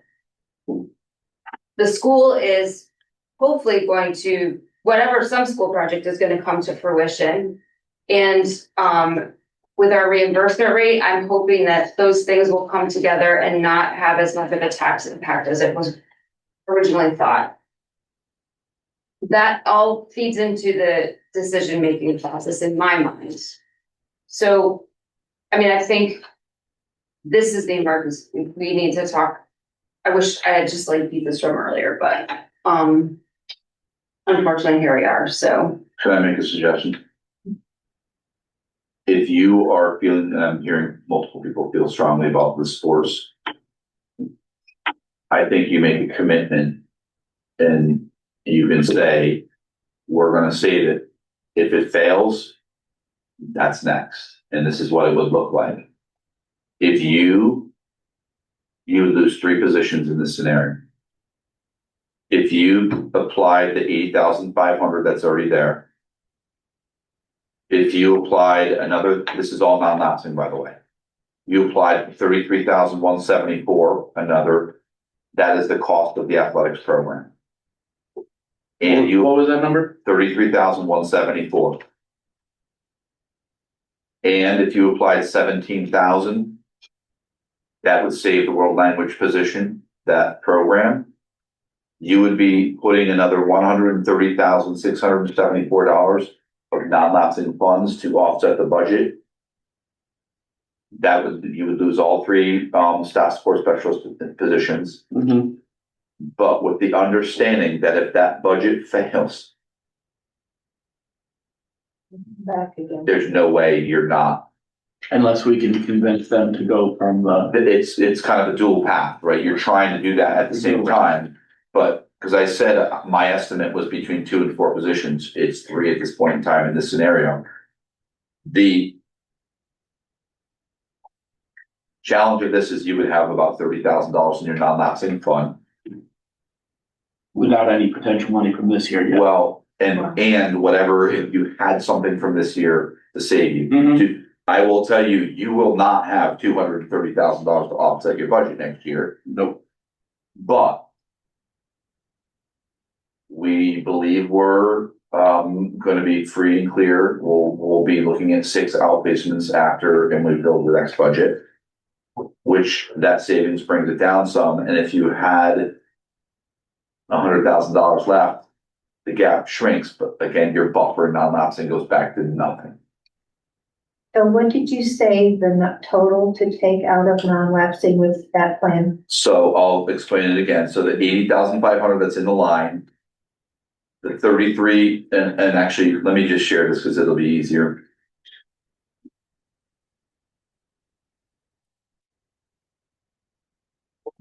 So this is the 80,500 in the scenario that I had. The cost of the sports program here, you can see the sum is 33,174. Okay, and then you need an additional 17,000 to save this world language position. That would get you here. So the total of those things, 80,500 plus 33,174 plus 17,000 is 130,674. If you applied that from your non-lapsing fund, you have 161,000 left. You have $30,000 left next year if the budget passes. Plus whatever you have left over this year, you'll have something. I just can't tell you if it's 5,000 or 6 or 5,000. I don't know. Maybe we could have two paths. Path number one could be to see if they would let us take 100 out of this. Think at the same time. CIP, and then that would save us 100 in our non-lapsing. And then we could take the 30 out of the non-lapsing. Yeah, you're not, I would say you're not, and this, I think this is what Arthur was saying, you don't have to decide tonight. Right. You just need to put a nod to, this is our next move. This is what we believe is our next move. You get cut another $100,000, guys. I mean, there is no next move. It's just, it's all gone, right? The next step. But what it allows you to do is to say, there are definitely 3 positions cut. They are going to be eliminated. And then what's next is if it goes beyond that 100,000, the next step, good night, Marcia. The next items are, the world language program at the elementary school, the .4 PE, the intervention paraprofessional. If in the same path and we're writing that letter and something changes and they agree to change it, then you come back to figure out, you don't apply as much non-lapsing and you figure out how to save that position because you don't have the safety net $30,000. Right. Yeah. I appreciate all of the information. And did you, I think I saw you writing a note about figuring out the path to asking Board of Finance for outplacement funding. That's if next year, if we have no money left. And That please, yeah. I'm asking because it You are plays the into process. my like opinion forming about do we drain a non-lapsing fund or not? Yeah. Well, so just to be clear, at this point in the game, if we don't stop a town meeting to call a referendum to have this reconsidered, have the amounts reconsidered, if the budget passes, we are on the hook for that $100,000 and we cannot take it from that fund because it has to be reduced from that fund. It cannot be withdrawn from that fund. So there is no dual path right now unless you stop the call for the referendum. Because if it passes, this budget is on the hook for that extra $100,000. Like we can't pull it from the repair fund at that point legally.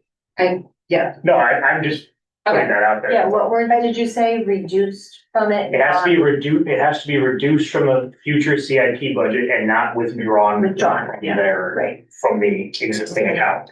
Oh, okay. Yeah. So the budget would read that we have 990 instead of 1 million. If we took away the 100, whatever. Well, they already did that. Yeah. But if this passes as is, it's still gonna be 900,000. Like you can't pull that extra 100,000 from it because it'd be withdrawing it, and that's not something that's authorized to be withdrawn for. So they've already taken 100,000. that was part of the last round, the part that failed, yeah. But wasn't our request tomorrow to ask if we could take another 100,000? We're asking them to reconsider and not take the 100 from the Board of Education operating budget and take it from the CIP. CIP budget, and the reason why is because you're losing positions. Right. And you're losing programs. You're saying that would hold up the referendum? Is Well, that you would the have, point you're you would making? have to, because the board of finance would have to meet again to approve that. Because it's just a suggestion at that point, unless the board of finance approves it, it's just a suggestion. And they could always say no. So. Okay. What helps and this is why I'm trying to get you to settle on, like, what happens next, is because you need to be able to say, here's why we want the board of finance to reconsider. We are losing 3 positions. If we have to cut the $100,000, we're also losing another position. If it goes beyond that, it's 1 or 2 more positions. It's just that's why you're stating that. What happened?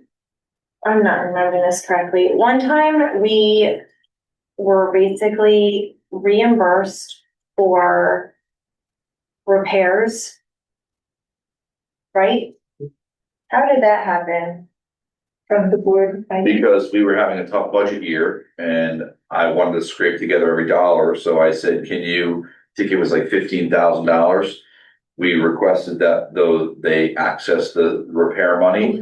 A chimney or something? Yeah. It wasn't a chimney, it was heating.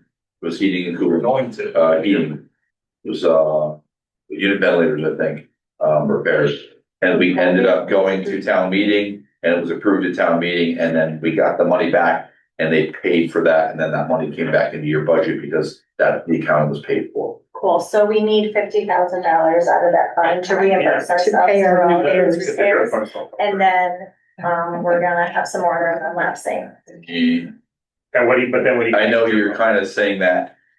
Oh, I'm Next sure. year. Break and fix. Yeah. We need our break and fix money. Next year, Arthur, I think we use that money next year. Well, Not gonna be any better next year. That's why we use and I know you're saying that like kind of joking, but that's in my plan. But like, And the reason why is because if I have money in June, middle of June, and I still don't have anything from drip, and the timing is, it has to be fast enough to call a town meeting, is my window. Because there could be a town meeting by the end of June that I didn't get the drip money, and so we could take that list and ask it to be paid for from the school repair fund. We could do that. That money would then go back into our budget, and the $50,000 would then be rolled into your amount lapsing. Well, It's a little bit of moving parts. It is in my what if game. Yeah. It's not. if we don't It's not a bad play. use the drip, then Could we use a drip for something else?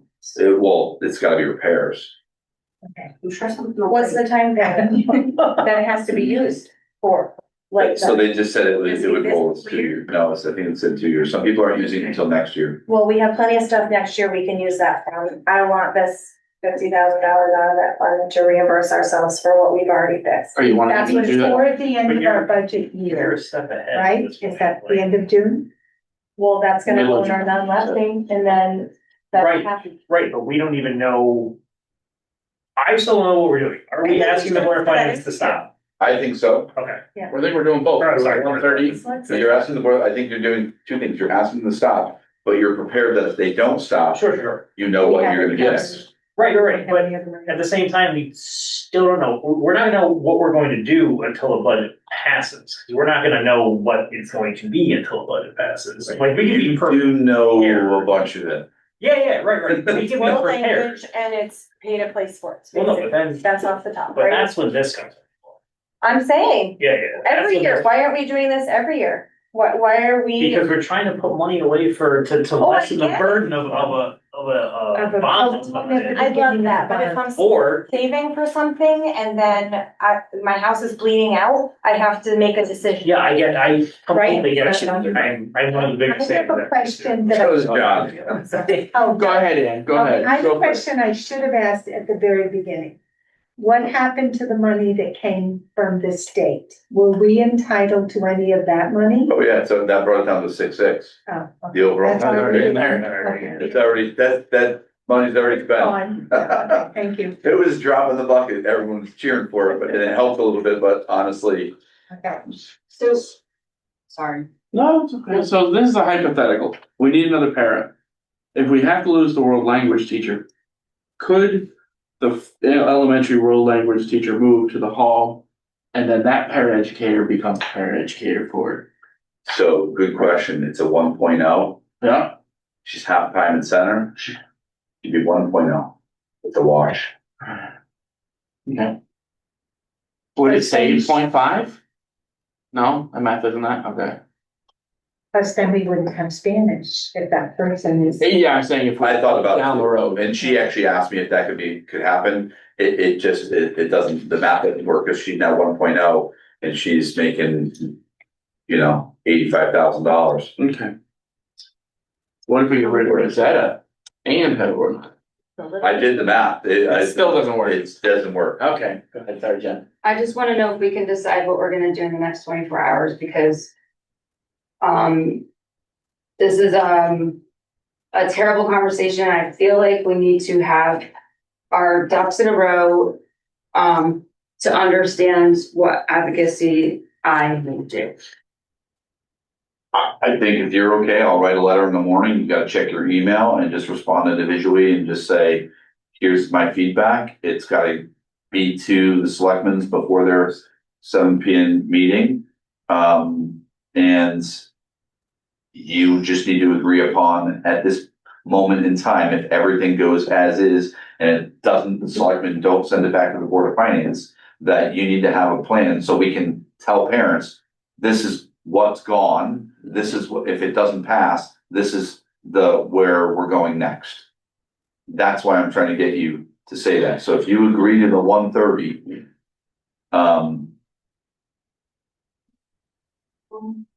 Yeah. That's from Don I think we can agree to an 80 and push toward the 50 from push for a town meeting for the 50. if you want to do that, I'll start that process. I think that's. Yeah. If you'd rather do that, yeah. Honestly, we probably should do that every time because this is a matter of facilities. And I'm a team player, I'm not trying to like pit team against team, but when we handle all this stuff, nobody knows that we're handling all this stuff. And then they're like, well, where's all the money going? What's getting fixed? What's not getting fixed? I mean, stuff's getting fixed in the dress all the time. And we had a document just like this last year, it showed the same thing, but there were still people questioning it. It's 50 grand. Are things being fixed? Yeah. Brianna, so that brings us to I the don't know. 130 with that 50, you're saying? Added So to the then, 80. yeah, Cuts so it doesn't cut out potato play. No. It's right before that. Okay, that's what if it passes town meeting. Right, obviously hypothetical. You would have to pass the town meeting and look at. Even if this goes without, I mean, this can happen after the fact too.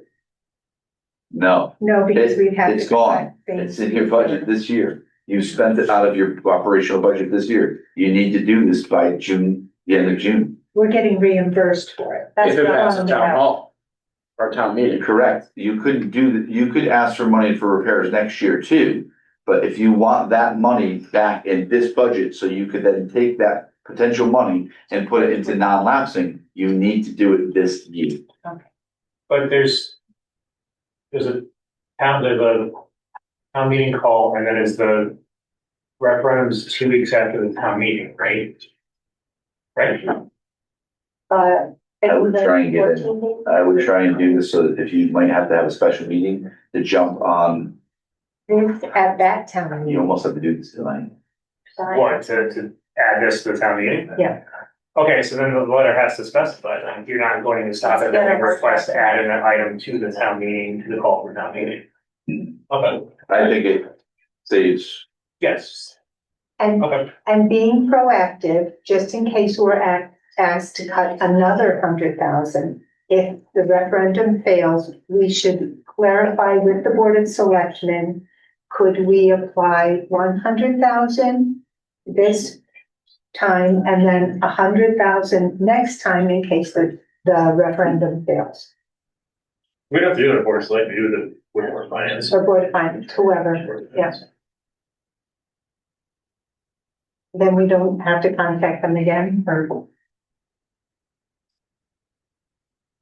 Okay, so what's our best case scenario is we're All for reimbursement on those. communicating with Board of Selectmen regarding asking the Board of Finance to reallocate the reductions, that's the right way to say that, from the Board of Ed budget to the general, which would then come from CIP, the savings account for building and repairs. Right? Is that what I said? Okay. And then additionally, they can say no, or they can say yes. And then the other piece is to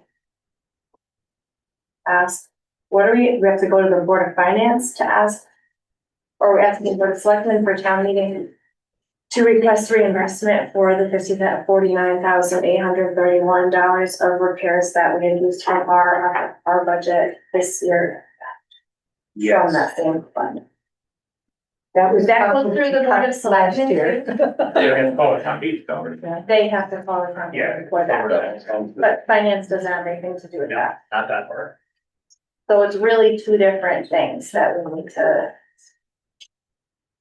ask. And the third thing is a notification for parents of what's already been cut and what is on the chopping block for the next. But you're saying 2 we years. still have to we still have to come to a very uncomfortable consensus about what the next step would be, because we need that to be shared and cleared. Is that right?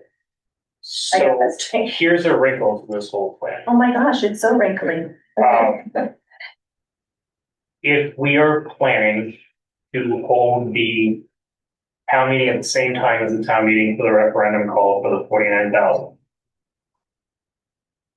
The call for that town meeting already includes budget allocations, which would include $100,000. So we would actually be asking for 149,831 to be applied to the budget, because on the off chance, you can't plan for that to be 80,000, because what if that part fails? You see what I'm saying? No. You're doing these two, okay, so if you're doing these two things at the same time, right? You're asking for the call to be delayed, and then you're asking the Board of Finance to remove, take the money from CIP, from Board of Selectmen, right? So then that has to be moved forward to referendum. That whole piece moves forward to referendum. The Board of Ed budget and the Board of Selectmen budget move forward to referendum.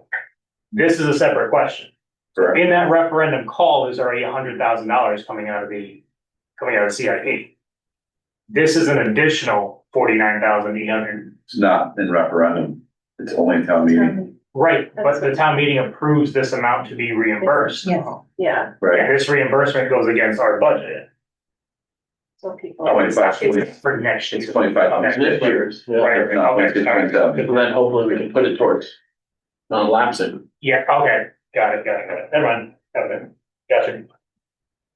And you're gonna do this, again, to come back to your paths. So one, you're requesting the Board of Selectmen reconsider based upon how dire this is. And you're asking them to push it back to the Board of Finance, right? Mm-hmm. That's one. Two, you have a plan if, I'm hoping, if they say no and it goes, where are we at with 100,000? What are you trying to save? So that you can communicate to families. And then three is, I don't even know, because this is neither rounded. I don't want to give you an exact dollar amount. I would rather say we are requesting that the Board of Selectmen at their next town meeting, the Board of Education would like to request repair funds from the school repair fund from this list. Is this all that's been done this year, or there's more? I didn't go through there could be a $40 fix. I wasn't looking for that. I was looking for big numbers to show you that bigger projects. So I also want to make sure that the way the repair language is for the way the funding was done for CIP matches all of these items. Yeah, right, some might not be. So that's why I don't want the exact dollar amount. I would prefer that you say from the list that provided by the superintendent. And then, listen, if you get 40,000, then you get 40,000. That makes sense. That's enough. That's kinda Way back. angled, and realistically, that doesn't matter about what happens with the budget this year. This is a separate issue, just to put some money back in your pocket this year, which is coming from repair money that was set aside for this type of stuff. And then the other thing was communication, families, about voting, right, That's number 4. All right, so, It's really number 2, and the reason why I'm saying it's number 2 is because I want to be able to communicate to families like, look at, this is why I'm asking you to commit to the 130. If the Board of Selectmen say, no, we're sending it to a vote, I want to be able to communicate accuracy to families to say, sports are safe because we applied $130,000. But if it goes beyond this, there's no way you can save sports guys. There's no way you save elementary. Again, I'm just gonna say, from my perspective as a voter, I cannot, like, as a member of this board voting, I meant, unless I know the path to the Board of Finance and the outplacement situation, I'm not gonna put us in this situation again next year with even less time to plan for it. Yeah, you want to know the if we have asked them, I think they have to increase the budget. And that would happen through town meeting. What do you mean if we went to them for It an increases outplacement? your budget, We had another one. right? It's not like they just take $100,000 from general fund and go, here you go. It would make your budget go from 10,400,000 to 10,500,000. It changes your budget number. It doesn't mean it can't be done. I'm just Well, telling you. so what if we, like, this is the reality. So sorry, if we're gonna spend the money, this is a perfect example of savings accounts. We had a savings account to take care of these things on our own. And now we've had to use the savings account for operational expenses. And so now we are asked to operate on funds that are not there. So they need to be there, which comes from the town. that's why some people put in their budget a placeholder for an outplacement, including transportation. We already have eliminated that right before we even opened up the first page of the first draft. I mean, we definitely lived that scenario pretty hardcore over the last couple of years. It's not like it's a if maybe it could maybe happen, like it's unheard of. I keep freezing the budget.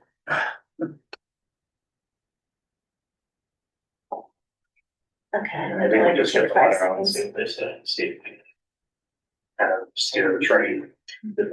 Why is it the Board of Selectmen that would be responsible for that? Because we have to stop them from calling the town. They're the ones- Once they call the referendum, then Well, it depends on what you're asking. No, that's right. Okay. because once the. What, like one asking like why we're petitioning that person, but not yet. There's all the. The Board of Finance doesn't have any meetings scheduled. No, but if the Board of Selectmen say, we're not gonna call a town meeting because of the request that we received from the Board of Education, we're gonna send it back to the Board of Finance. The Board of Finance would have to have a meeting to address it. The Board of Selectmen just could say, no, thank you. Yeah. Um, And we have our backup plan. well, you need to agree to what that backup plan is. I don't mean to be argumentative, I really don't. It's fine. I'm just trying to understand, is the reason that we need to know what the next step is so that we can start advertising the direness of the situation, because I feel like we can do that independently of whatever scenario we choose. Like,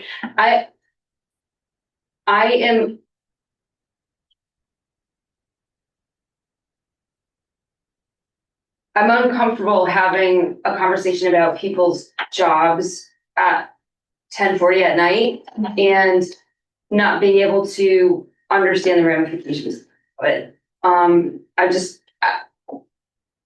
I think we as a board should do everything we possibly can to not get into that position. And whatever straws we have left to grasp at, I think that's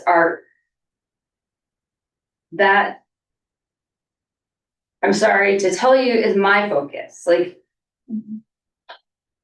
this is just not, none of the scenarios that you put in front of us tonight is supportable as far as I'm concerned. Jen, Phil, tell us about the three specialists. One position is empty, correct? Two are empty. Two are We empty, didn't fill so them those because are we had, people. because we needed the money for this year's budget. And the third one, Otherwise it'd be at zero. tell about the person who would be in that third position. Yes. No name, just, would there be somewhere else for them to go, or? It's the bumping, that's what's on the list. Okay, so that's when the bumping kicks in. Okay, so there's one person that is truly at risk because of this. Now, we've sort of tried to save the sports with the repair plan. So really, Jen, it's only that one person where we stand Hold right on. now. You're not saving the sports with the repair plan. That is No. not true. You will not know that. You won't know that. Oh, we won't know that. won't know that. The way you're gonna save the sports plan, if you're gonna agree upon that tonight, is by applying more non-lapsing funds or throwing another position out to with that. Yeah, and then possibly recover it. Yeah. Right, yeah. Jen. So Jen, does that make you If it feel passes better? town. No. Jen, I'm gonna respond to you, and I'm not arguing with you. I just wanna tell you the reality of it. I see this as this list has already been out there. And the budget failed and our parents did not vote. That's the way I'm looking at this. I don't know if it's like a wake up, and I mean, I'm just gonna say there's a parent in the crowd right now who now is engaged and had an hour-long meeting with me and a 2-hour-long meeting with Lisa because she saw what was going on and understands this now. And the importance of getting out and voting. If you don't put something forward to parents to say this is going to be gone, because we didn't do that the first time. We just said, here's the order of the cuts. That's what we said. Well, now we're at the point now where the stuff's going, like it just keeps disappearing. So that's why I'm advocating for it. And I understand what your discomfort and that we would want to ask the Board of Finance for it. But I just worry that if it's not real to them. So I'm not sticking my head in the sand. I know. understand. I know. I understand the position that we're in.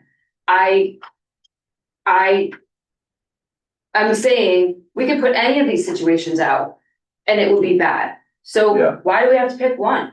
This is on a scale of horrible to whatever, catastrophic, pick one.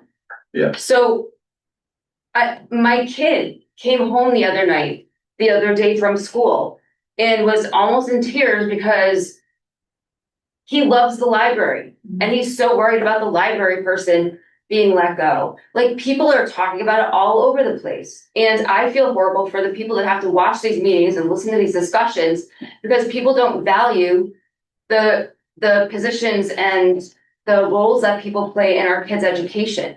I think it's horrible. So pick one. Pick anyone. Do you think if and this is where if you're saying this is where we're at today, if it goes beyond the next 4 positions that are going, would you pitch it that way? It doesn't matter. I mean, let's be honest, if it's $200,000 or $300,000, it's every vacant position on there. It's all. And that's what's been proposed at. I think you just said, here's what's next. Here's what's next, here's what's next, here's what's next, here's what's next, here's what's next. Unless anybody wants to spend time rearranging stuff in a matter of importance for ourselves, which is ridiculous because we already tried that and we hated every minute of it because we don't want to have to lose any of these important programs for our kids. So it would make sense to me to just say, yep, sports is gonna have to be next, all right, and then we're talking language. That's what's next on the list. And possibly even go down to the black line. The PE, right, that's not Jim, isn't it health No, he's the 1.0 is have health. for scheduling? You have to have, because you've gotta be able to fit so many classes in, so many You times. gotta shorten them up and make sure people get their planning minutes. That's what Lisa had to go through And to there's. make sure if world language is cut, can we still meet our planning minutes? And it's not pretty. Really, yeah, that's, No, it's but are there state requirements for physical education for students at the middle school? Yes, so we have to, well, it's still like a requirement that we need to try to address. I don't wanna even talk about addressing, you're trying to be the bare minimum, which is absolutely, and that's Jen's point. Well, Like, I mean, yeah, like that's not what as a board you're standing for, you're standing for providing a quality education, that's her point. And part of that is world language, part of that is having PE more than the bare minimum. so if we're not gonna reshuffle this list, Then I will just then pull you're them just together gonna and stay say, simply look at this is where it's coming next. Yeah. Unfortunately. Yeah. This is where it's coming next, I think that's how I have to say it, right? If this document's been out and shared, yeah, that's what it says. And I'll tweak this and this will be the communication. If this referendum fails, then Here's where the board has no choice but to go into these. I mean, again, you're not gonna get $30,000 out of supplies. You will, but you won't have any scissors, glue, anything, paper. You won't have it. well, we've already done that. That was our first. So, Board of Selectmen letter, To. I'm gonna send that to all of you. I will draft that in the morning. Could you have, Brianna text us and let us know that it's there, because Yeah, I don't get it definitely. on my phone, thank Yeah. you. And I gotta put a time frame on you to return it back in time so I can make sure I get it to Mike. Yeah. Do I need to? You're all gonna weigh in on it.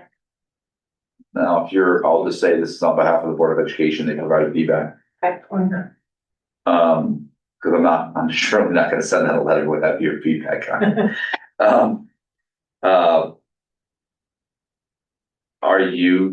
You're not settling in yet on, where you're agreeing on that you're gonna have to apply some additional non-lapsing funds, but you're not agreeing on how much yet? Right? Is that agreed upon? Yeah.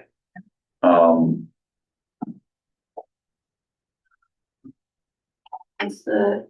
We'll give what we must, but maybe reimburse some with the repair. And then you're asking for the Board of Select, this, you have to have a motion for it tonight if you're gonna do it, and it's tied to this, is that, I'm gonna make a suggestion that you, even though this is part of the budget, thoughts on adding this as a item on your agenda, Wouldn't think it's All separate. right. separate it out. And then, even though it's part of your agenda, you're talking about budget, requesting funds from your. Yeah, so I'm gonna move that we add I'm sorry, not a budget, an agenda item, it's late. But two, my agenda's on my screen, well, C, district, repair funds. Second. Right. Do you want to give it a number, like up to 50,000? No, I just add it to the agenda. He's just adding the agenda item, that's all he's doing. Okay. And then you can do that. Second is John, discussion. We still have Sam. No. He's there. Okay, we are voting to add an agenda item 12C. Repair funds. Repair fund discussion. Tracy. Aye. Arthur. I am a yes. And. Jen, yeah. John. Yeah. Samantha. Yeah. Okay, so we have added agenda item 12C to discuss district repair funding. Thank you. We are currently, are we done with 12B? No, what did you say? The letter to the Board of Selectmen. Yeah, I think I got it. Go back to Bob. Letter Board of Selectmen. And then the second thing is the Reimbursement. letter to the families, and basically we're gonna lump those things together, and that will have to apply a bunch of non-lapsing funds. And you're gonna respond to the letter tomorrow, and then we'll get that to the selectmen tomorrow. Yeah. And it's two parts because I wanna get a communication out to families as well. And then once you move to this new item, then we can talk about the repairman. Okay. All right, we're moving out of 12B. There's two ways you can address this. You could make a motion to request the Board of Selectmen call a town meeting to request funds from the school repair account. And you could do that and say up to $50,000, or you could just say from the list, the repair list provided by the superintendent on May 12th. Gonna be both. That's up to you. Not to From the exceed. list provided by You're the saying $50,000 superintendent based on up the to list, based on 50,000. the list provided. Yeah, That is rounded numbers. it is, but that's why I say up to, you're fine, so But I'll it's give you. accurate as far as big projects. Yeah, we went through all, I mean, there might be some small projects, but 50 grand is gonna help you. Okay, so we need a motion of that nature. Alright, so then I'll make a motion that the Board of Education advise or ask the Board of Selectmen to call a town meeting to receive reimbursement from the school repair fund, not to exceed $50,000 for the repairs that were specified on the list given by the superintendent at 5/12/26 Board of Education. Further discussion? Sounds good. Okay, all right, Tracy. Arthur? Aye. I'm a yes, Anne? Yes. Jen? Yes. John? Yes. Samantha?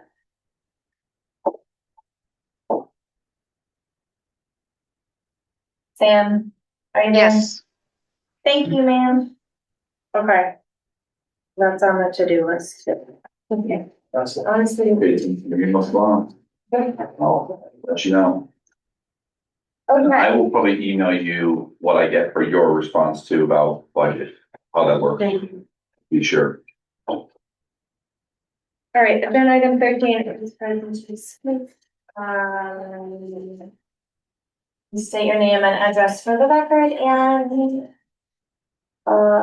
where is that one? I got it. Thank you. And it's one for the additional term, is that why you did it like that? That's what I was doing. I don't know what actual policy is. I was just trying to give some Policy is for additional. discretion of the chair. Fantastic.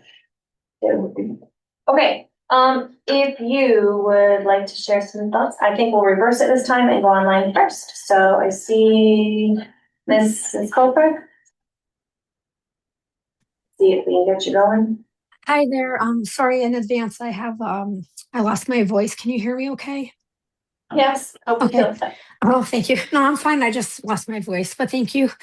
All right, sorry. Jamie Koprek, it's 79 Common Road. I wanted to thank Jen for bringing up the importance of checking on how students that will be going into third grade are doing before making decisions. That's exactly the kind of oversight I always hope for as a parent watching these meetings.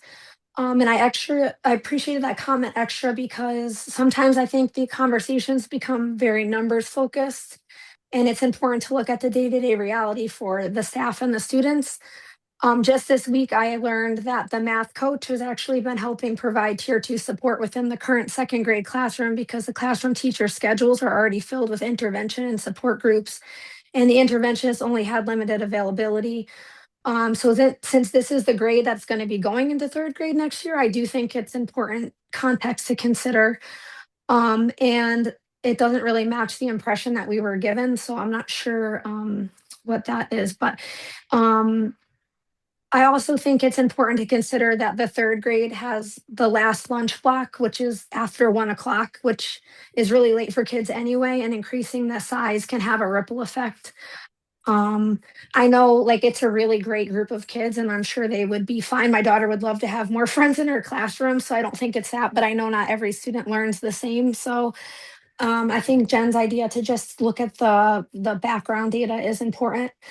And honestly, I think that's the hard part for a lot of parents is that we keep hearing about teacher cuts and classroom changes directly affecting students, and it can feel difficult to reconcile it with the perception that there may be non-student facing areas of the budget and operational expenses or other categories that have not been explored with the same level of scrutiny. I completely agree with Brianna that the teachers are incredibly capable and they work very hard for our students. But I also try to put myself in their shoes, and I can imagine it would feel very frustrating to potentially be overloaded with larger groups or be moved around or let go without feeling like every line item of that budget has been fully explored. I understand that some costs are contractual. The budget itself states that, and I recognize there are mandated expenses that the district cannot simply eliminate overnight. But when you look at the categories as a whole, like 171,000 in supplies and 160,000 in technology and IT costs and 80,000 in travel, conferences and staff development and 39,000 in dues, memberships and subscriptions, I think it's reasonable to just see if there's any opportunity for efficiencies, price shopping, restructuring, because small reductions across multiple areas can really add up. And I'm not saying that the categories are unnecessary, but I do think that's where like my mind struggles. Because tonight it seems like what is being presented is like what is what it is. Like that's the final thing. And it just feels like there really hasn't been enough oversight into those line items. And I think just taking one person's recommendation and not having it explored, like there's so many intelligent people in that room. And I just think when a group of people looks at everything together, like that's where ideas blossom. And I just think it needs to be more like a collaborative thing instead of just like, hey, this is the budget. This is what's next. This is what we're going to lose next. Like it just feels like there's no other options. And I don't necessarily feel that that's true. But I don't envy you in the situation. And it really does stink because our teachers are amazing. So hopefully we can work this out. But thank you for staying on so late, and I appreciate what you guys are doing. Thanks, Jamie. Okay, looking online, Mr. Marshall.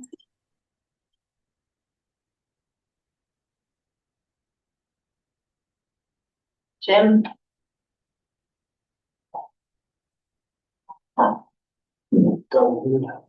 No, you did. Whoa. That is a thing. Oh, maybe his mic's not working. Jim, right there? No. Oh. He's here, he's trying to, your headset died. He's communicating. Cause you're unmuted. Okay, we can. All right, can you hear me? Yeah. Yeah. Good. Nope. No, Muted himself. nothing's gone. We can always. All right, can you hear me now? Yeah. I guess I didn't, and it apparently, I don't know what's going on. I apologize. Jim Marshall, Fisher Hill Road. So first off, I want to thank you guys. I mean, I will say I'm generally disheartened and somewhat by the fact that you guys have to have this conversation tonight and that we're at this point. Because in full disclosure, and I'll say this, I fully supported the first budget by the Board of Ed, and I would support, and I would be against any further reductions wholeheartedly. With that said, I also serve as the chair of the CIP committee and the school building committee. And while I'm just speaking personally with that insight and the experience of serving in those roles, I cannot support in any way, shape, or form the recommendation for any further reductions to the CIP budget or the school reserve savings because of the importance of that funding for those significant future capital projects that we are still not funded enough for. And will not be funded enough for even after the completion of the full 5 years of that initial savings plan. That is the likelihood of it. The only path forward, and I said this at the Board of Finance meeting the other night, lobbying hard to maintain the capital reserve savings that you guys seem determined to try to end run around again, despite this all being the subject of the conversation at the Board of Finance meeting last week. As were the cuts that you guys all discussed tonight. The Board of Finance was aware of all of these decisions at their meeting last week, as were the people in the room. And though it's unfortunate, my personal opinion is the reality of the situation is trying to offset operational cuts by reserve savings is only going to result in reductions to reserve savings and then also further operational cuts to your budget, because the perception is going to be exactly what it is that you guys are doing what you need to do. And I understand you're supporting the Board of Ed budget. I support the Board of Ed budget, but you're trying to find somewhere else to pay for it when the message has been clear that people are looking for the operational budget of the Board of Ed to be reduced. I don't agree with that, but that is what the perception is, and that is what the push is going to be in the public. So you guys can take funds from capital reserve for a future school project and further jeopardize the potential for that future school project to get passed. And then also likely be just as equally potentially facing the Board of Ed budget failing at this next referendum anyway, because you didn't make any reductions. So it's essentially being hit twice. It is the wrong choice. Any decision that we can do, I think it's the wrong choice to not support these budgets full-throatedly. This community should be supporting these budgets because of where they're at. It is ridiculous that we're having this conversation, largely enforced by a very vocal portion of the population that really doesn't have an understanding of what it takes to operate a school. But trying to find end roads around the reality of where we're at is only going to do further harm, and I cannot support it. As somebody who's put a lot of time and effort trying to drive a positive direction financially to make inroads at the deficits that we face, which are larger than any budget in reality. So I simply can't support going back and trying to undo the decision made by the Board of Finance at the last meeting. And this desire to try to end run and try to cancel the call for the town meeting based on that decision to change what was already really discussed and settled on, because they had all of that information last week when they made these decisions. They knew what positions were on the table. It's not going to change anything. And I think it is the wrong decision. Regarding, sorry, am I over time? Yes, sir. All right. I apologize, but thank you guys for your work. And, I'll leave it at that. Thank you very much. Thank you. Understood. Okay. Online? No. All right. Looking in person. Yeah. Big Tell, Myrtle Road, the district's, this district has been known to not really take care of the schools. We've been battling this conversation at least, 3-4 years, if not more, since I've been here, and it sounds like 15 more years even that, before that. We've been failing the school infrastructure, and here we are, Board of Education wants to basically reduce any potential CIP money that would go to maintaining and fixing the schools to increase the operational budget. Point of clarification earlier, the Board of Education is not being asked to reduce their budget. They're being asked to reduce the increase in their budget, just from a point of clarification that was said earlier. The presentation, it had no cuts of any admin or support staff. It was more so the fear tactic of the teachers are going to all get fired and this and that. It's all fear tactic. There was no mention of any. I mean, I'm sorry, may not want to hear it, but we got 2 principals and a superintendent of 386 kids. That's ridiculous. Sources from the Board of Education, approved budget, EdSite, National Center for Education Statistics, NCES, We currently have a 7.5 student ratio, and that's using the approved budget when looking at FTE teachers. NECS says schools in Connecticut are at 12-to-1 ratio. However, that's looking at all schools. When looking at schools in particular to us, where we should be closer to a 9-to-1 ratio. So we're still 1.5 underneath that. Based on some of these ratios, we could reduce 8 full-time teacher staff there. Preparing a resume because you have 20 students, I mean, that was insane to hear that from a superintendent. Brianna, don't usually compliment you much, but I appreciate the positive comments that you had afterwards about that situation. I mean, being a teacher is one of the best jobs one could even ask to be. $80,000 though, I'm hearing $80,000 for pay and benefits. To me is absolutely, I mean, that's amazing. That's crazy. I have a family member, 25 years as a teacher. She just stopped teaching, $35,000 a year after 25 years. I'm not saying that's what it should be, right? But 80,000, that's nice. CT per pupil. Looking at, I believe it was 25 years.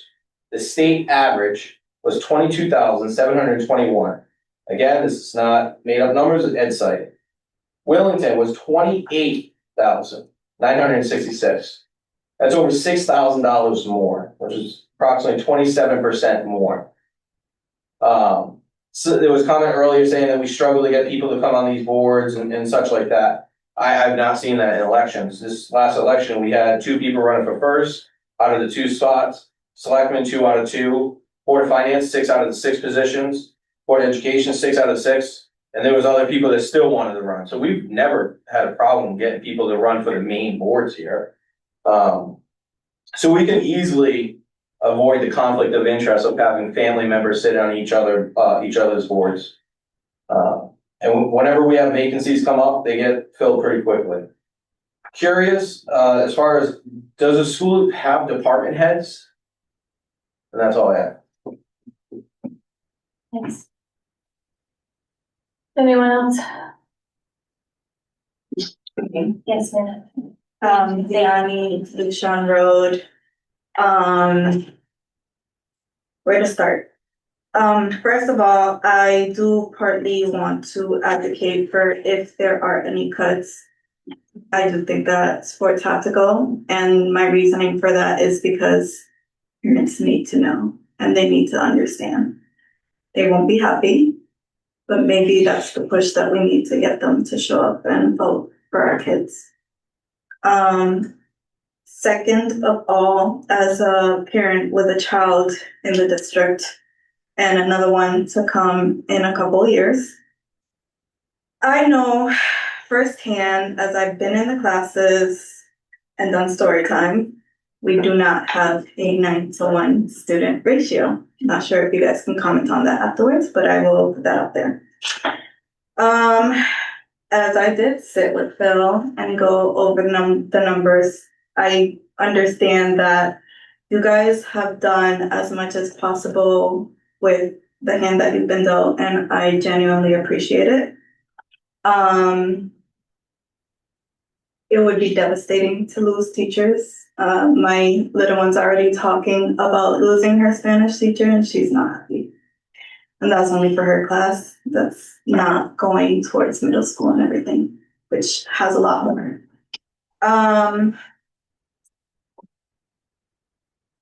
There's so much more to say, but I will end with, I am personally committed to educating the town, the parents, and the elderly who do have difficulties affording their bills, as we all do. This isn't an us against them issue, and I need everybody listening to understand that. We need to build community, and we need to do that soon. I think that's where I'm going to leave it tonight. Thank you. All right, last call. Here's Chuck. Yeah, thank you. Okay. All right, thanks everyone. Agenda item 14 is board comment. We've had lots of comment. Does anybody want to wrap up with anything in particular? Yes, I do have to say something. I said this before. I'm pretty sure I said this before. But I went to the PTA Glorias on Friday. My daughter and my wife and I. And every time I go to one of those things, I have to say every time I'm there, I always see kindergarten teacher Tracy Bristow volunteering. And she's always at trunk or treat. I always see her volunteering to do concessions, either do at glow dance or it's at some of the other PTA events. And I just want to shout her out because she always does a fantastic job. And she doesn't have to volunteer. She doesn't have to do what she does. She works in the school. I'm sure she doesn't want to come back after hours, but it's always nice to see her. I'm sure the kids get a kick out of seeing her there. So just a big shout out to Tracy for volunteering. I just wanted to say one thing. Shout out to the art and the music teachers for all their great art displays and concerts that are coming up that we're enjoying this spring. So thank you very much to all of them for their Monday. Thursday night here. The Center School One, the art show opens at 4:30. The artwork is already out too, and it's great to say the of course concert. And concert, yeah. Concerts harder to get into because of space. But I will be there. I will be there. I